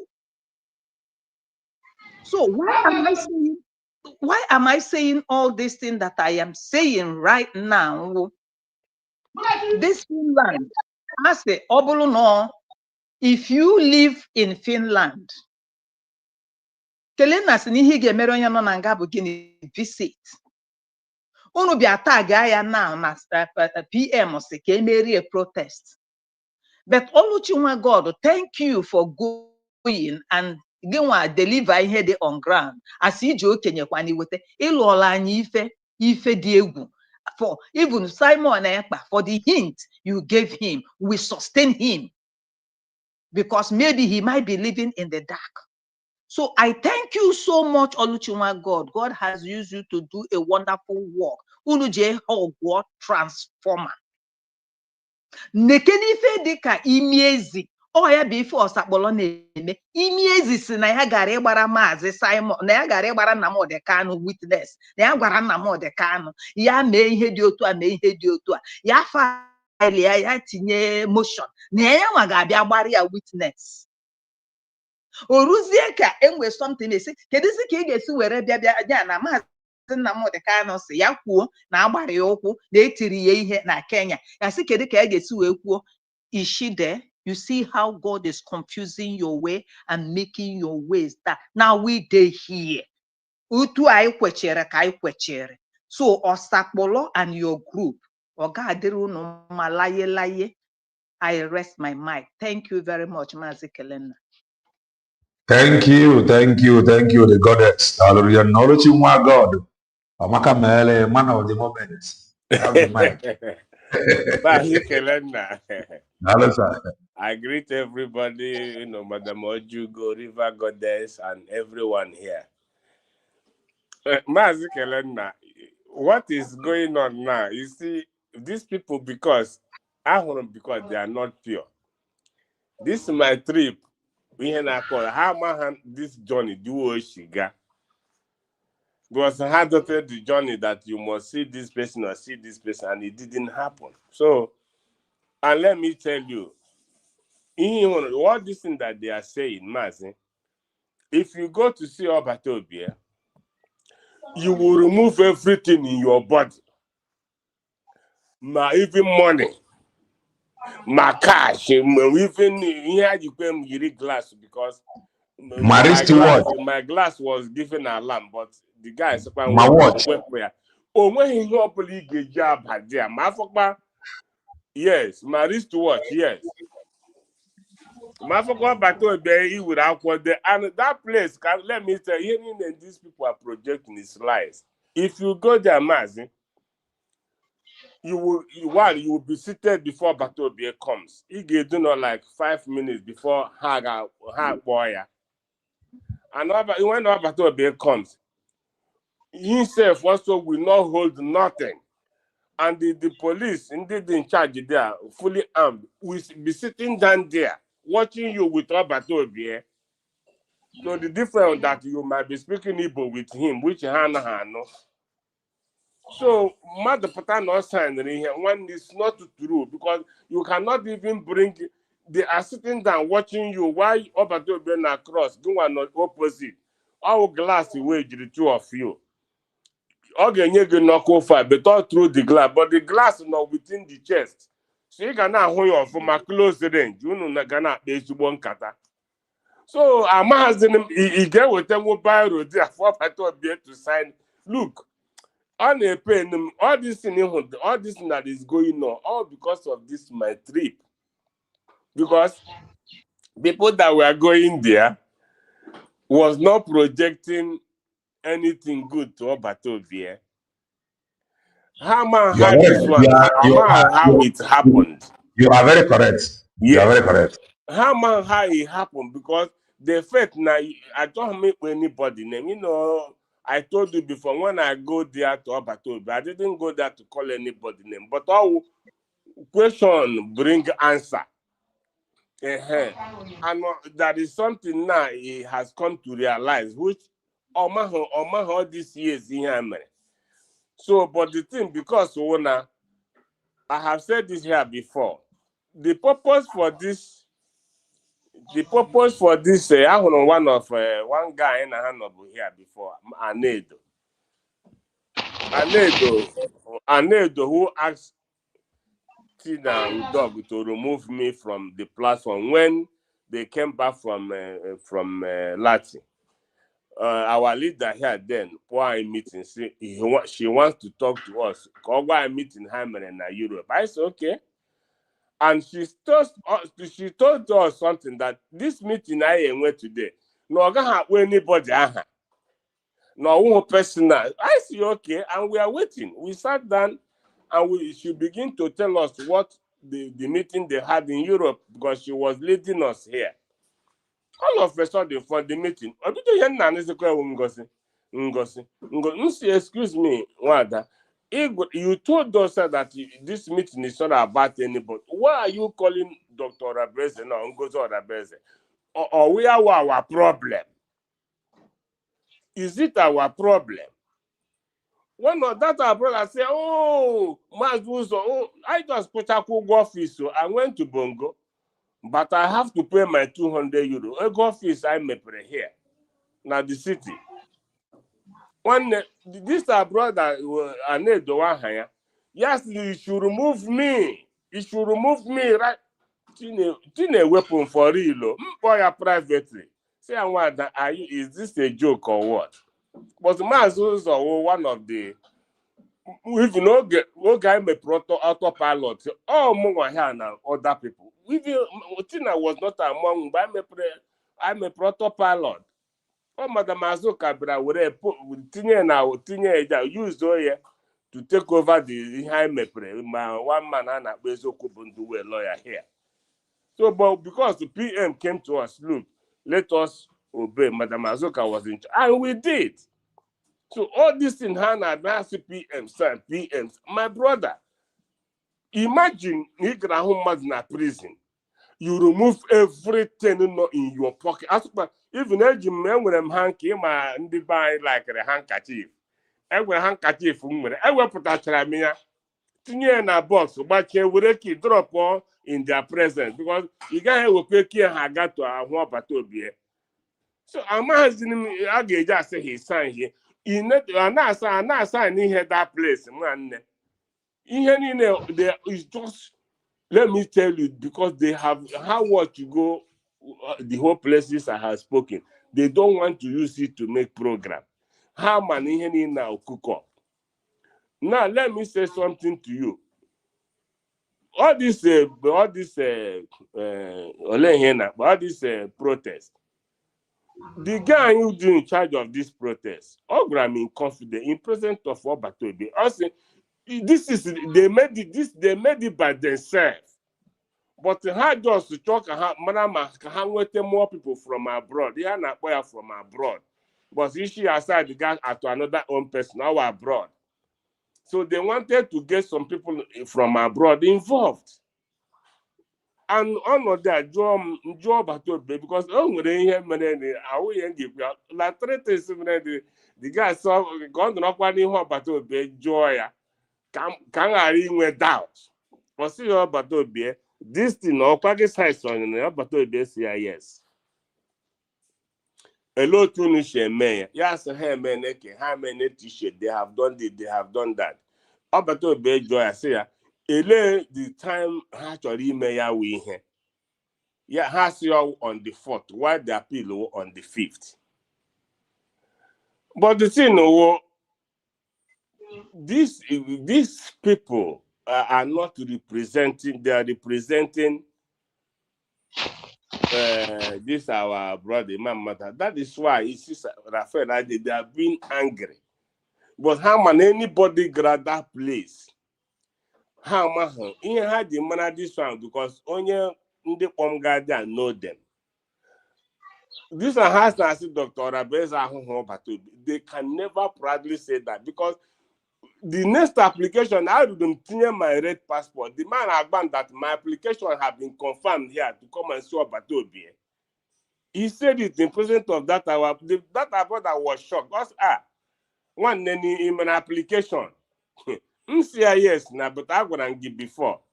But now we have who made it. Because there is a comment, I know the comment are unnecessary. Yes. Mana, the reason why you were but you have been mentioning our brother. Mana, and when some people, when somebody that commented, Onya said that na Biafra Unite said no through Maze Banjoko said that his father, no through Yamakisi worker for Batobi. This is not the thing that want anything to do with what you are saying, but I want you to clarify it because you have been through that man on your chabo, the father of Maze Banjoko, from my comment section. Right. Okay, easy well for Obatobia. If I have the necessary money, even to clarify, more you not through young and then or hand there over to any buy because I've been making our brother. I can talk clarify. No, my brother. Look, that is not true. Look, I have said this to you. I more gradia. Sorry, all you want God. Problem is for the name here, some people never visit Manze Banjoko. He could honor in front of him, including Manze Nandikano. These people never visit her, they can easily misinform them. Oh, yeah, we can get him every time. Only the no 100% right. information. And the 100%. more vacuum, more 100%. EBC to update them into IFESIAGA. Anybody they will listen to that and believe that person. Yes. I am happy for this EJ Igaro. I'm telling you, but God. Yes. You are 100% right. A lot of things, man, a lot of things they involve. And we now I got back here kume, but I won't through work and jiga home but to I won't through it. So but it has been confirmed. No, I won't that is pure lie. Let me tell you, that facility, I won't bongo my uroge. In here I was straightforward something, but what happened was when we only money when available in case he be there and give his service only he bring gather through and for free, and there is reason for that. But then I got him through there. Only this I had the man who Kelike York again. He offered on the phone saying, "This is what I should do." Say, "No, I will not do that. You want me to do? I will not." Now as I got my ticket, I booked my hotel where I will stay. Lies. I'm telling you, even Hannah making him more. I got to again. No one Don't mind them, business. This is just all the very at the make since man case kai ha ihe niile ma ahụrụ m ebe agadi ọra mma na ashatụ na ngozi ọrọbeze wepụtara link o wepụtara ihe ahụ prison facility no online ime application ha can never say no to you. The only problem wo akpọ aha gị tụọ bata obi he wants to know who is that, but a lot people na be if ọ maghị onye we onye. Exactly. My own, I came there. That guy was there now because I know I keep saying it all the time that so. But the thing, when Dr. Rabeze said you don't need anybody to go, and so it's one pure truth. Now they don't even you made the application on your own. And India will never say no because here no haga onyishi which is Obatobia. Now this name na Chibia Ahoge. Either not know he knows you. Mogadi except who will be that. Exactly. But I will have video minutes. Nandi no name sometimes be more confident than in the Nandi no outside the cowards. How can you go to somebody on him? You use his name to lie to people. I'm telling you. It's very, very, very, very disheartening. Open the memory of you in Finland, in Helsinki, it was painful. That one time at my age, I spent my money reading almost 600 to 700 euros. But I don't know Finland. Now I go. Now I go. Now I need na kwansa. One day hotel where I am, so na mother cash. It's only card. And they give me enough my card. They have me and my kids in case I will need. So I was in some €1 gari di me tamo bango mamme. Ngaze ne biasa the one. So here we just somebody be that here brainwash even in Finland. He had a misrepresentation about United States of Biafra. Is very, very, very wrong. And go here many times. They must come and tell people, go now, let me see. Go now, let me see. Obato don't want to see you. Obato don't want to see you. My brother, lies. Lies. I can tell you how many ngbagi also na-ekwuru Obato bie onye ga prison ohe nna dị ka ha ejiju ya prison before. In na prison, you guys had used to talking to people. Simple. Enye gi phone, mmadụ nwere ike ịkpọ gị. The facility, education phone, every phone, everything. Sometimes you ring them to know my application go gakwara through. Now, why is our people let them bundi bag? Let me conclude here. The whole course, River Goddess, Raphael, I tell you, may he never waste time to come to pass. Biafra Unite program dị nọ na Finland ji aka ha arụ ọnụ ha niile kicha into it as if na ha meghe the oki ahụrụ m na Twitter ebe m hụrụ aha na-edo lekwana na-edo na-ejighị oge anyị nọ here a na-eme brigo anedo nweta 200 ya weta 10 euro lekwa anedokwe amazi m otu ochi gbasazie asị ndị nọ na abroad ndị chere ịbịa n'ebia. But the thing, no one in Finland this program is their program. That guy and that boy, how we lead the program. And yes, they may attend to abroad, so that maybe how now most of them no come. People who are abroad will come. I'm asking me and them mother they should stop using here. Onye potassium and the canosia. Onye potassium and the canosia. Onye potassium. Every document the same thing with the Obatobie. This is not fair. Our people who got see this kind of madness. Na mmadụ anaghị emezu oke. Na my father gwara m so nwere age gị karịa ịtụ asị. Ikwu eziokwu gị lama ihe na-eme n'ime. Nah, this is crazy. Animele Raphael since na Kai. Among what the meaning of goes on na Only thing one God. Thank you. They don't. Thank you for this. Thank you for this your comment. I do tell people that number into an here now. I don't will feel lie for you. Don't pass the lie. I don't carry go into us. If I lie to you, you know go beat me. If I tell you truth, you know go beat me. So why would I choose to lie? How can you go into us? I don't know. Every time one goes on the base, Oku only has to have me. Also, na hammer up now when I have Musuro and Kereka saw again. Now, what power Batobia because only any means of Batobia get with a pepper san and mud in here. It will not happen that you can only call him. But on your sign in anything, how will he do it?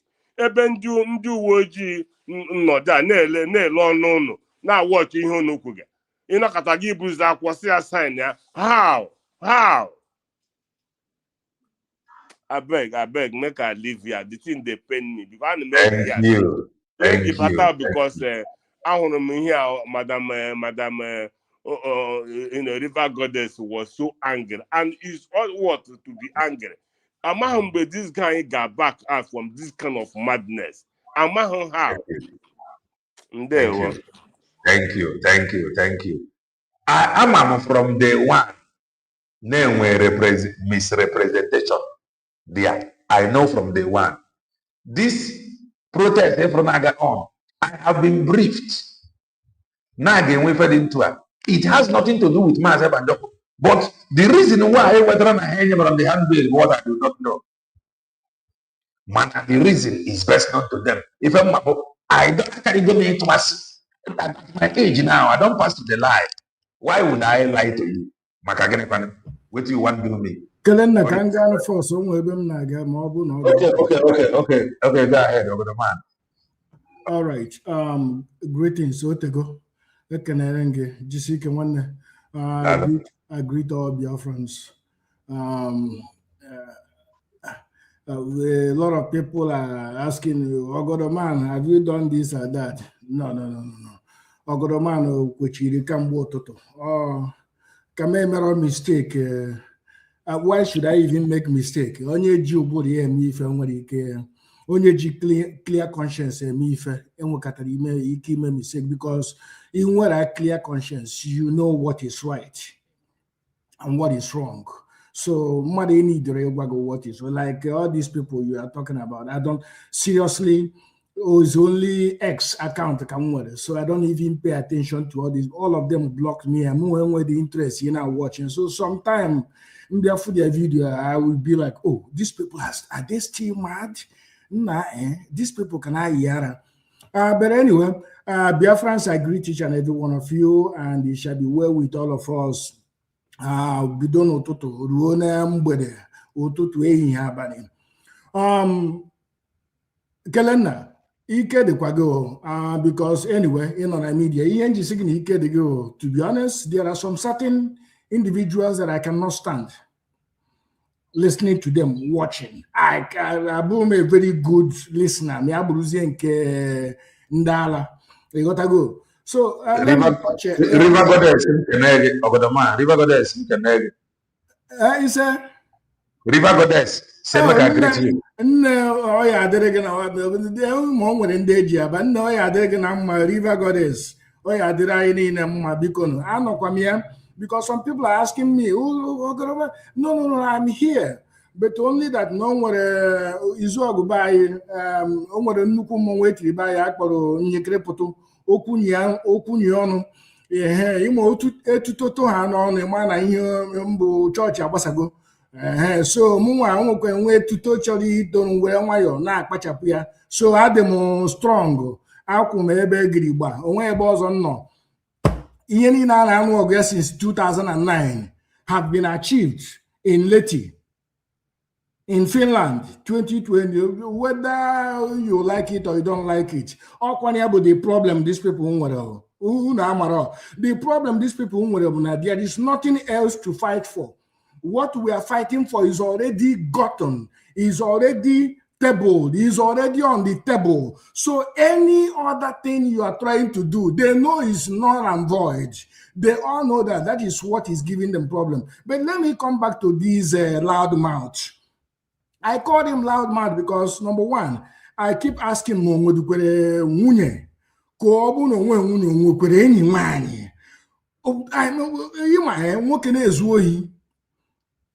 nwunye ya gba nkịtị dị ama isi nwunye ya kwere ya ha abụọ na-ezu ohi maka ụbọchị ọ na-enwude nwoke ọ bụrụ na ya ha abụ ma abụ m onye ohi mana ụbọchị ọ na-enwudere m atụọ m nwunye m aka because no so m nọ nzute ọ na-eri. So my question bụ this eggman o nwedukwere nwunye ma o zutere ya ezute ma ọ zụtara ya azụta whichever one o nwedukwere enyi nwaanyị. Ihe m ji ajụ ihe a bụ do they actually call him to order and ask, see now, why are you doing all these things?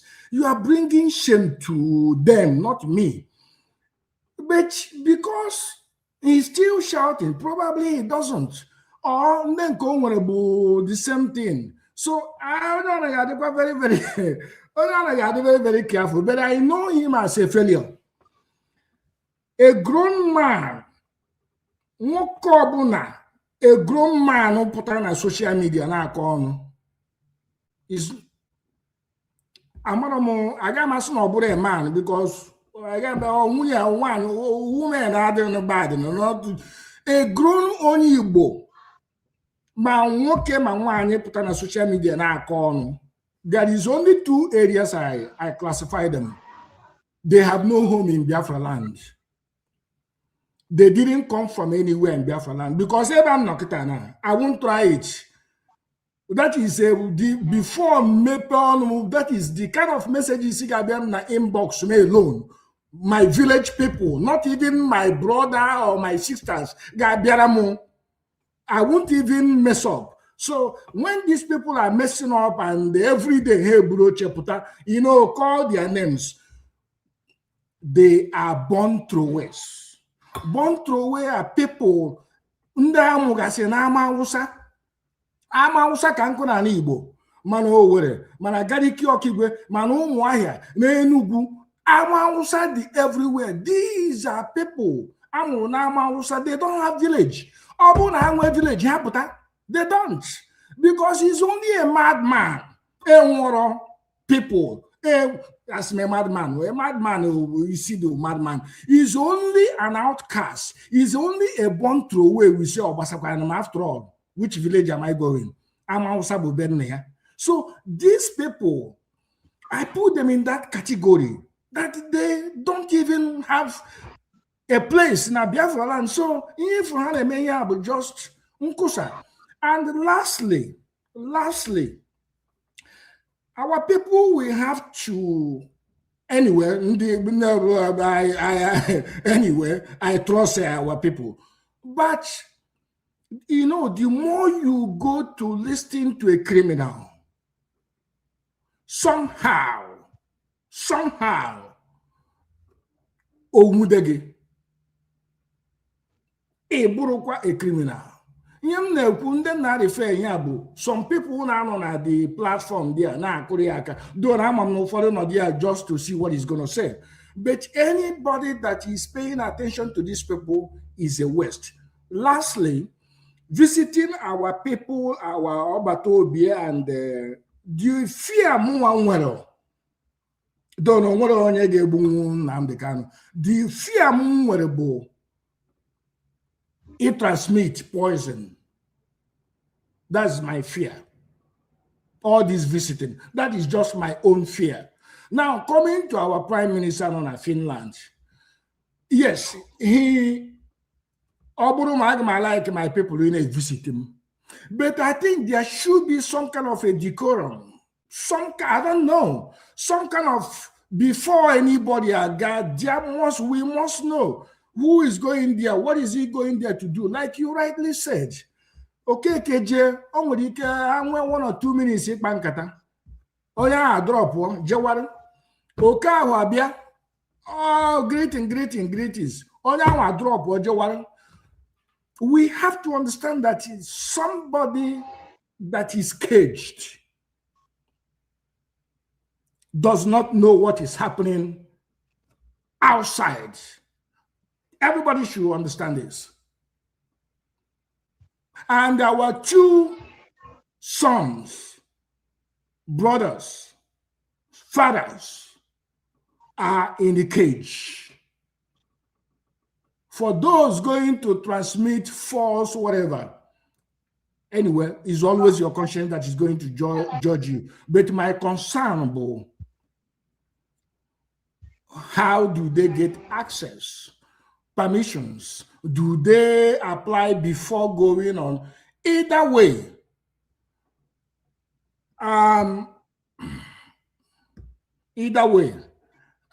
Kelena, what do you want me to say? That either way, we have to find a way.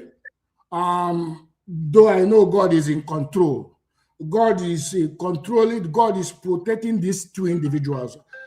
Because, like I said, my fear is poison, but that will never happen. And to our DPM, trust me, everything that I am putting together, I'm going to, whatever is going to come to an end, and I'm going to come back fully. I may not be physical, but believe me, every day, there's no day that I kneel down and pray for myself that I don't pray for my country, USB that I don't pray for my leaderships, because again, no one is perfect. Camera puneba, oh yeah, there I channel mabiko. One them I will from time to time, Jisike, Thank you. Over the man. When you catch it, you will have to know all the horses some massacre, but I grab the mic. Go ahead. Hello. One go ahead. Maazị Kulena ndewo. Daalụ sir. Biafra na m ekele unu.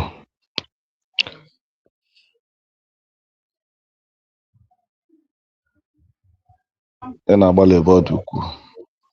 Sị m Chineke gbaa gị ume. Hello. Go ahead. Hello? We can hear you. We can hear you. Go ahead. Okay. Biafra, unu lee Eggman anya. Unu lee anya wewe. Ma isi pọnkụ ya. Ya na Nneka Chimezie ha yiri.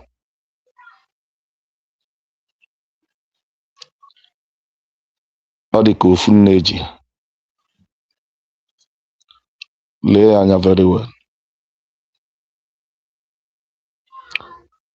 Ihe niile Eggman na-ekwu the truth is this: ihe niile Eggman mekọtara ma kwa ọ kwụwara o, ma whatever,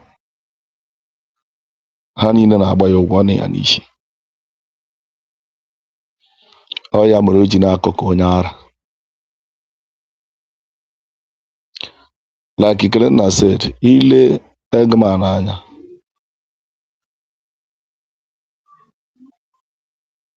ike gwụrụ ya, and the propaganda niile ha buru n'isi Ngozi Orabaeze, ihe niile ha na-akọ, and eme ya swear ya, ihe niile a na-aba afa ya against him.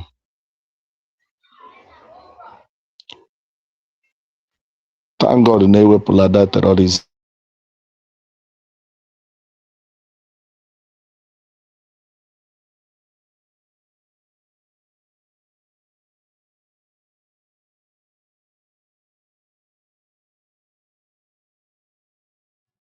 Ha nọkwa n'ebe awas in order to deceive Biafra. But the truth to the Biafrans, you cannot deceive them. Because why? Voting online to declare Biafra, to redeclare Biafra, which Ngozi Orabaeze did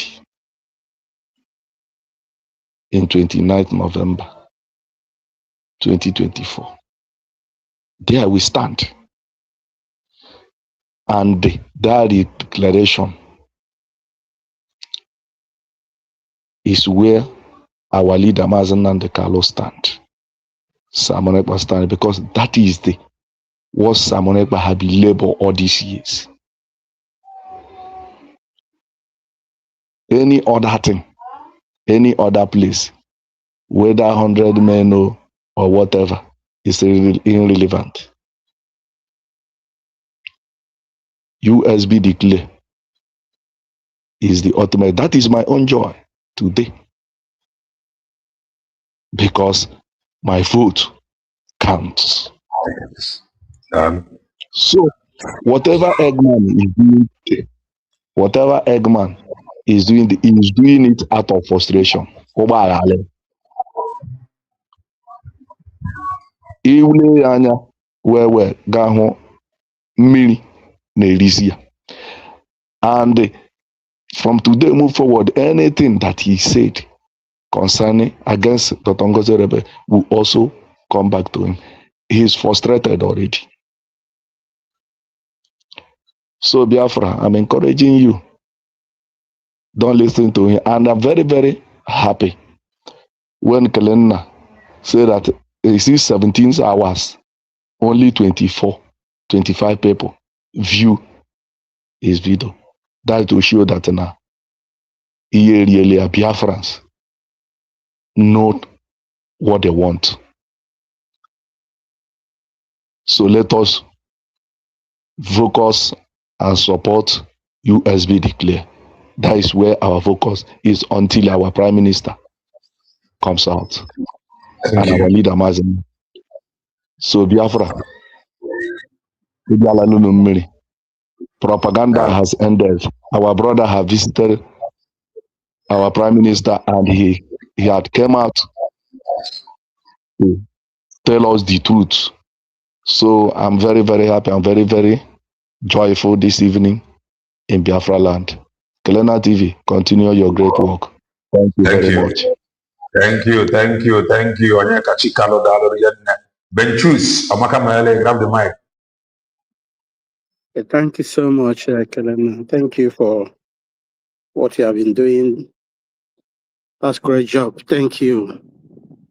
Am I being heard? Okay, thank you so much.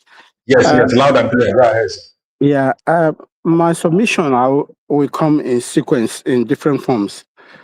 Number one, let me state it like this. Whoever stab you once will stab you 100 times.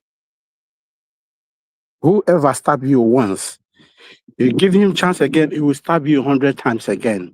No matter any kind of confession that person made in your presence, forget it. Many people didn't know this Raphael Ajere. I've seen him face to face, and I've met him face to face. He is evil than a virus. He is dangerous than a virus, and he doesn't have shame. If you are doing something with somebody and that person doesn't have shame, forget it. This man doesn't know what is called shame. They had a first coup, the first coup they did in Finland, and that coup failed. The following day, after our redeclaration on 29th, because that coup failed. Then on 30th, they tried to come up with something again, but our DPM tried to neutralize them by asking them that. That's a question he presented to them. That time I wasn't in cabinet. You know, for that declaration we did that day, our armed forces supposed to display in their uniform, both in home and abroad, particularly in the abroad. And 15 million was budgeted for police at home. Can you believe that? And nobody could be able to give an account of that money. And this money was given to success. So the moment our DPM asks about that money, all of them, their head let loose.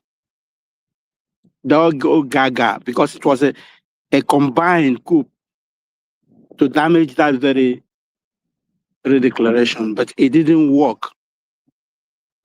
Thank God the spirit of the people who came to that very convention overwhelmed them completely, even both at home. That will tell you this Biafra is a divine mission, which nobody can be able to stop until it comes to perfection. So our DPM tried to unveil many secrets from them, what they wanted to do. After that very day, this devil called Van Van Van, he could not be able to talk again. He thought people would have thrown stone on him. But due to the joy of that very redeclaration, people could not be able to look towards that side. How we die them away. Everything gone. But my brother Ogodoman made mention of Onyendu, the condition of Onyendu. Yes, I have my own house. Also, I have a little bit shivery in my heart because of all these things going on now. The last thing Nigeria when he came in Onyendu to lay their hand physically on him, they can't. But I am afraid of a biological weapon. I have a friend working with International Atomic Agency. He knows very, very, very well about biological weapon. And the place I've got to Kita now, they are very, very good in it. That's the way they used to, the system they always use. It was a pianozo. And this biological weapon goes like this. The system had a JG man. They will come to just to filter it inside the house, just when you go out, then they will filter it there. You can never perceive anything. that thing getting around there, you'll be inhaling it. And they know how long, how far, how long you will inhale it before that thing will damage your liver or your lungs, anything. And when they know the time is to be coming to an end, then they will ask that person, oh, yeah. So this is where I'm afraid. How when you came here, but how we go to came here, still that divine God will still protect him from that angle. But you see, vam, you see, Madhabu, Imam Madhabu, you see, Chomoko, all these people going to court, bringing PM or one thing. Anybody who will know how behind the bar, he can never get 100% good information from outside. And that person walking inside behind that bar can never trust anybody 100%.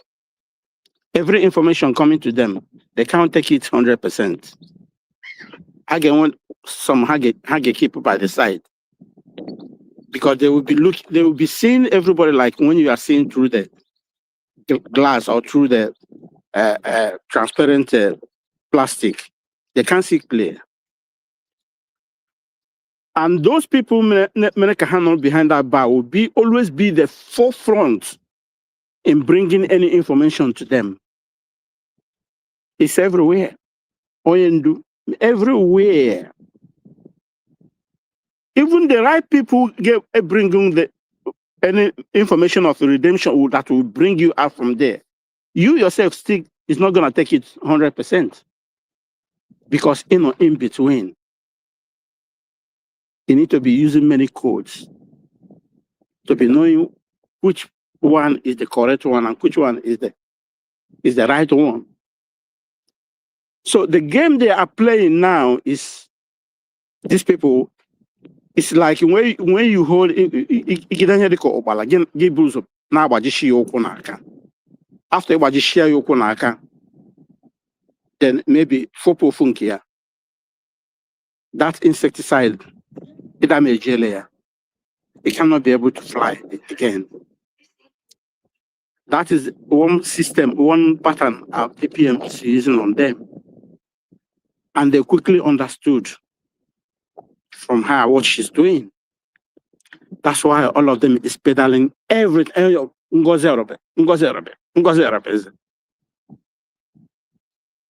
You know, because she right away from time know what is behind them. And she's following them bomber to bomber. But they thought that she's somebody he can just take anyhow. That is the biggest problem. There's no way, because right from Finland, that this Vam get our DPM till his last blood. Right from Finland. Many people didn't know about this. Because she destroyed their coup. That is why they will never, even if you bring the heaven down, boom, now bring it on the earth. They can vam this Imam this mother these three people I called now, plus Amobi, the one they call Amobi, Snowman, Mother Noah. These four people, they are dangerous than a viper. They are more dangerous than viper. Everybody has to bear that in mind. But they don't know that we are by the side watching them, watching their movements. That's why sometimes things name just chill. You don't laugh when you are shitting. Nobody laughs when he or she is removing that nonsense. until you get yourself down.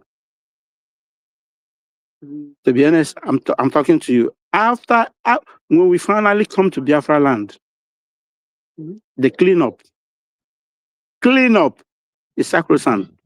We must cleanse the land, because so much evil.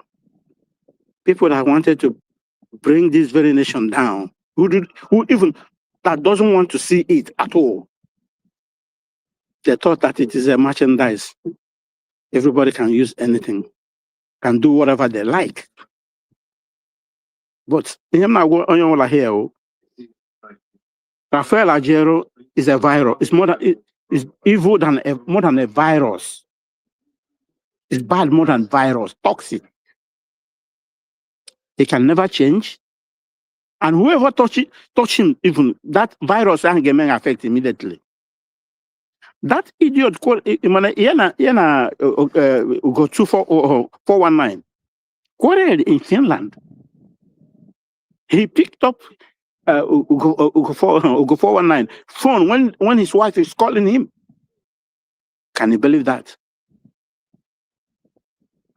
How can somebody you went on you don't somebody I wouldn't when he hear again I wouldn't want name. How can he pick up a phone of somebody behind that person? That guy is even virus and care the worst. Whoever is going to him, say sorry must be your name. I don't want to take much of your time, but let everybody, if you don't know how to pray more, add it more, something more. The kidnap Mazinam they can and bring him down. We didn't do anything. They keep him. How long they keep him? They jailed him. We didn't do anything. Now they're floating a different thing. Fulani knows how to test water. That is their game. They know how to test water to see how it is. But the funny thing is this. We sold ourselves to them. We make ourselves a tool for them to use. Every time you are trying, you are doing your best to see how you can change that narrative. But there are people that are indefensible. You cannot change them. I don't know if I would say it's lack of education, or they're just purposely doing what they wanted to do, or what they have eaten. I don't know. But it's really a shame. It's really a shame. Our people cannot develop the tenacity to say, no, I want to get out from this very mess. Look at how everywhere is. It's total mess. And somebody said, come, get away from this. You don't. He said, you want to stay there. You want to stay inside the mess. Oh. Let me drop. I can see many people still on. Thank you. Thank you so much, brother. Thank you, Ben Chus. I want to watch your eating. On the studio now. More than mic 1 minute. I got more because I must run. Oh, my if Ben Chus about maybe if over bongo or ikima. And I saw some comments. Oh, my prison. Prison abụrụ ife ofu onye na-anọ n'ime ofu ụlọ, unless ma iji ego ịgaba 5-star prison. Even some prison serve 3-star, 2-star. O mere room ga-abịa ịbata na adị mmadụ 5. Ị na-aghọta? Prison bụ prison. Prison bụ prison. Enwere ike inwe mmadụ, depending the room, enwere ike inwe mmadụ 200 na one room. And nri a na-enye etinye ebe a bụ a na-ebute nri n'ite. Ị na-enwe prisoners, enwe ndị na-asa ahụ na prison. And ndị a na-asa na prison bụ ebute nri n'ite ebute nri onye ọbụla n'ite adọba ya a na-ekunye nri onye ọbụla na-eburu nke ya. So ọ dị difficult inye mmadụ ife orife n'ime prison na nri ndị prison unless man ị nọ na 5 star a na-asa bụ nri nke gị private. Another place e ga-esi nyefe mmadụ ife from prison bụ na ndị na-evisit gị gotere ife. In fact, at times self etinye ife onwe ụdị nri ga-abịa ibute na prison ị na-ediri ka ị test ya. So prison adịrị abụdị ebe a ga-enyefe mmadụ ife ọ ga-eri nwa ozugbo ọ dịọ isi because na onwe so nri ga-abịa ibutere onye nọ n'ime i test ya. So at times ka ịghọtake n'onwe anyị mana afụrụ m na mgbe ụfọdụ onwe ka mmadụ esi ya ekwu okwu ipuchi onye ahụ gara dị ya. Nwantị na anyị ga-ama bụ n'obodo bụ ngachi igbu maazị Nnamdị Kanụ egbu a na-egbu nwa maazị Nnamdị Kanụ ebe fama na maazị Banjọkụ dị more deadly than maazị Nnamdị Kanụ. Ọkwafa asị na maazị Banjọkụ dị more deadly ọ bụ igbuzie maazị Nnamdị Kanụ egbu ịma na maazị Banjọkụ esi onye mmadụ ọkụ. So the plan abụọ ka egbue ya, the plan abụọ ka aja ọsụdebe ya di ya. Ọra na-agbaziri maazị Nnamdị Kanụ osiarị. Ndị Igbo onwezi ife a na-ekwu much banyere maazị Nnamdị Kanụ, ọ ndị Yoruba that is suffering now. So ọ bụrụ ya ocean master 1 minute Kamaka Maele, grab the mic.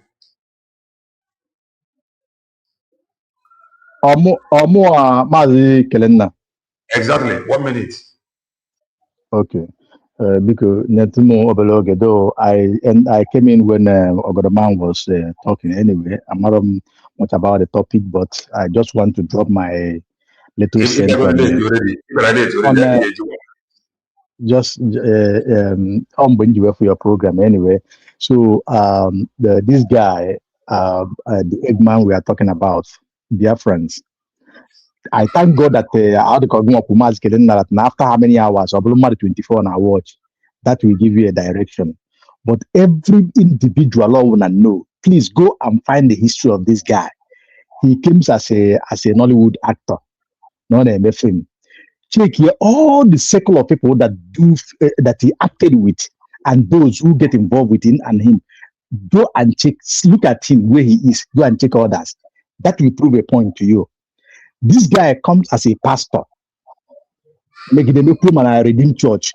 Then go and look his activity and where he is today. That will tell you who he is. This guy joined with the native doctors and they do all the bruha he do. Go and check him today. Look at the way he is. Now he went into business. Those who live in Italy knows what I'm saying. Check him. Look at where he is. He ended up in packing cartons in warehouse. I'm not mocking him, but I'm just trying to drive your mind somewhere. Go and check the people that started when he started working in factory and other things. Check their level and his level. That will tell you exactly who he is. This is a man who took somebody's wife. Upon all, even if you, those who live in Italy knows what I'm telling you. Italy will cover.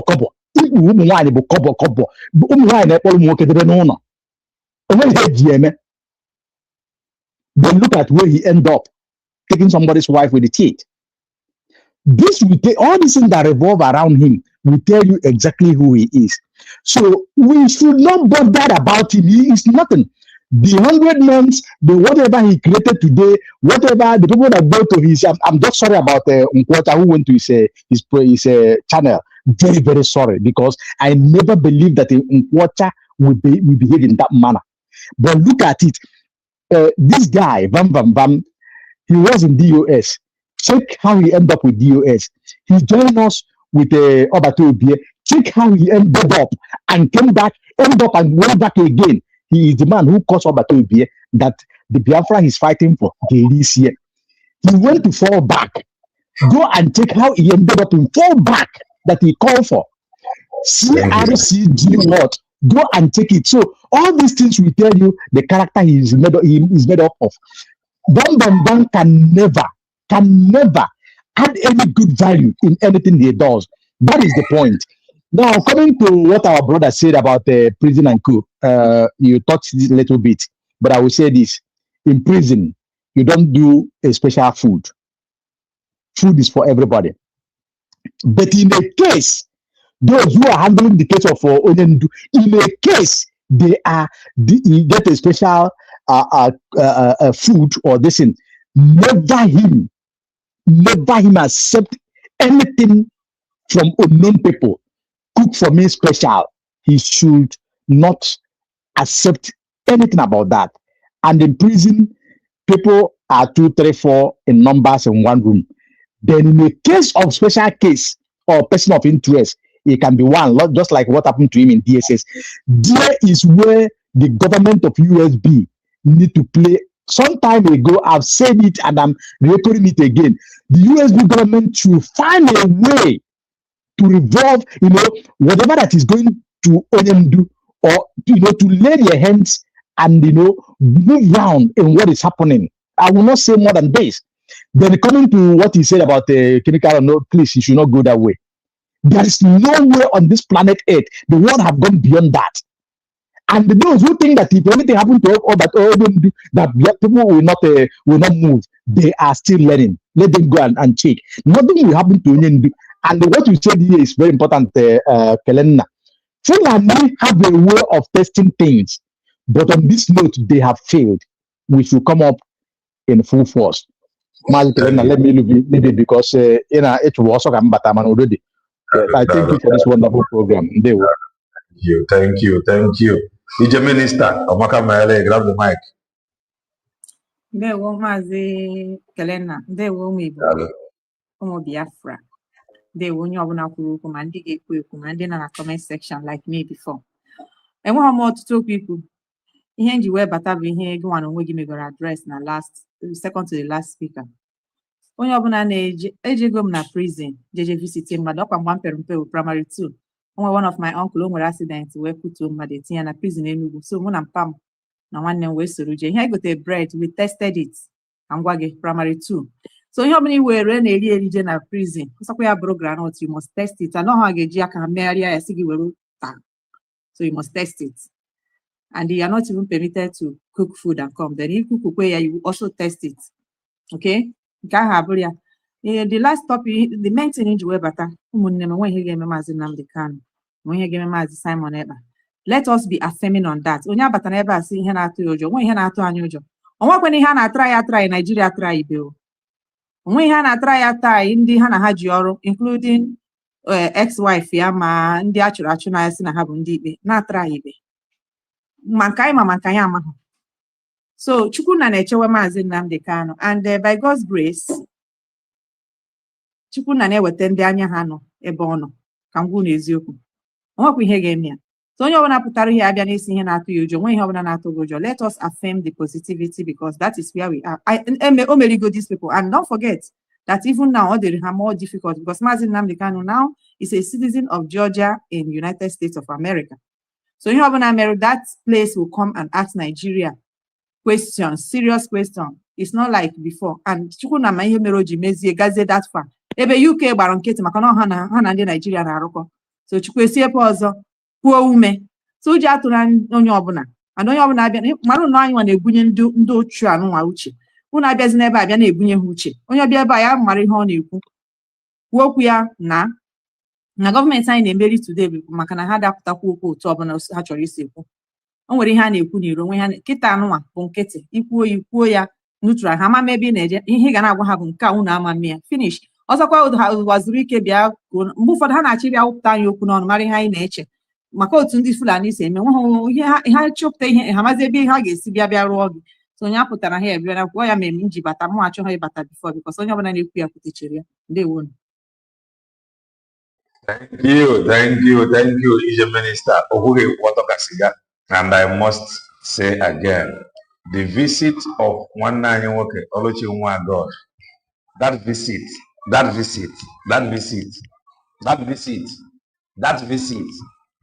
oh my, what did you visit here? People visit Olochi God to myself and Joko. Some of you will not understand even that visitor. Man, it is well. It is well. That visit, I already know there were a lot of misinformation, a whole lot. And you cannot blame one on him. Oh, if I were, yeah. You know what I mean? So, like, one night, okay, one night, okay, Kurokuna, only on him, or the go benchus, but no one on him is afraid. In the one that I get visit, you know. So, India, him for on a folk pambo. Oh, Pacoji, is in a Yokopana. You get that visit. Oh, actually, and another thing, we should be positive. Ndị ejide go maazị Nnamdi Kanu first time ọnọsịa years arapịa ejidekwa ya second one ọnọsịkwa years arapịa ewe ejide ya nke a na from Kenya ịghọtago esiro n'ụgbọelu tụwapụ ya maka na mgbe ebu ya n'obodo Bongo o mere onye mmanụ atụrapụrụ ya from ụgbọelu ebugide ya ruo n'obodo Bongo o nwere ife ga-eme ya na o nwere ife ga-eme ya what if again as I come mother barrier? It is not possible. Obodo Bongo is already know. Nothing's adios into our order. So we must continue positively. Somebody commented that Biafra Unite was bragging. No, but through somebody. And you come and say. Biafra Unite Ghana na Finland. Here information the way some of these guys is I do tell people at my age, I can go to us. I don't grow past to the lie. What you want get from your life? What you want give me? I can go to us. How you go to brag? Now I see. Ni pay when is it should come and now what? One night I'm gonna if he get me a prison visit, and obodo no this is your right. Na visit and they know the implication too because in na detention one or the how we to answer. So when you come to visit him, they will go and ask him first. So and so person, do you know him? He want to come and see you. Then again one day will be like, who could this person be? Only you want God to say something. No, but where he met he knows him with. So this here with the process. They want to take glory from another man's pain, and the pain will never depart from them and their household. Somebody no need visit ya. Oh, you cannot visit him without visiting me. Oh, it must be through this channel. Go and remain inside. Then you can now dictate to people channel that gets in a visiting. So he take glory with suffering of human nine. May heaven forbid them. Heaven forbid them. Heaven forbid them. Take his gun on Europe. And I think only to one God over here they feel here online. Some only cooks that have not checked online, camera for the possible. They are telling you if it is not through this, you should come and talk. I do get information from Finland, and some of them know. And the man who do give me one or two information, he is a man whom I have respect for. I don't know him. I have never met him, and I know. And let me not say I know. The reason why I am yet to receive this thing is what I do not know. But I don't bother. Man, when they fatches everywhere, cover no naked at their platform, announcement. What is my business? I'm not a freedom fighter. I'm not IPO member. In fact, I am even more careful because I am showing my face. So you cannot expect me to sound like those faceless people. Lovers of truth, all supporters of truth. Listen, support this gospel, and there's the way is one of them. Uefa, or Chorande cannot be ready to convert to bandits, Ufiofa. David, the one that made the two Cabia Matura is no Africa, or Macamele, or what I get, if I want to be for Joe, Yagama, Nabendia, Chorebi would divide. In fact, your enemies, and a waka fata ue, can never. Dori no yen temonyo chie kwa kelena TV onyo chie from buying video omaka mele e ga di kechi maka na echi adara agwo all of us of truth MD Johnson omaka mele niile ndị niile foro kelena TV we say if oma ga na mere ayo if oma ga mere unu our blessings will never be seasonal. Lovers of truth, supporters of truth, your blessings will never be seasonal. Your heads will not lack oil. Consequences that have befallen men that have deliberately undermined the truth. Join us in some hours' time as we continue the gospel of redemption. Bye for now and stay blessed.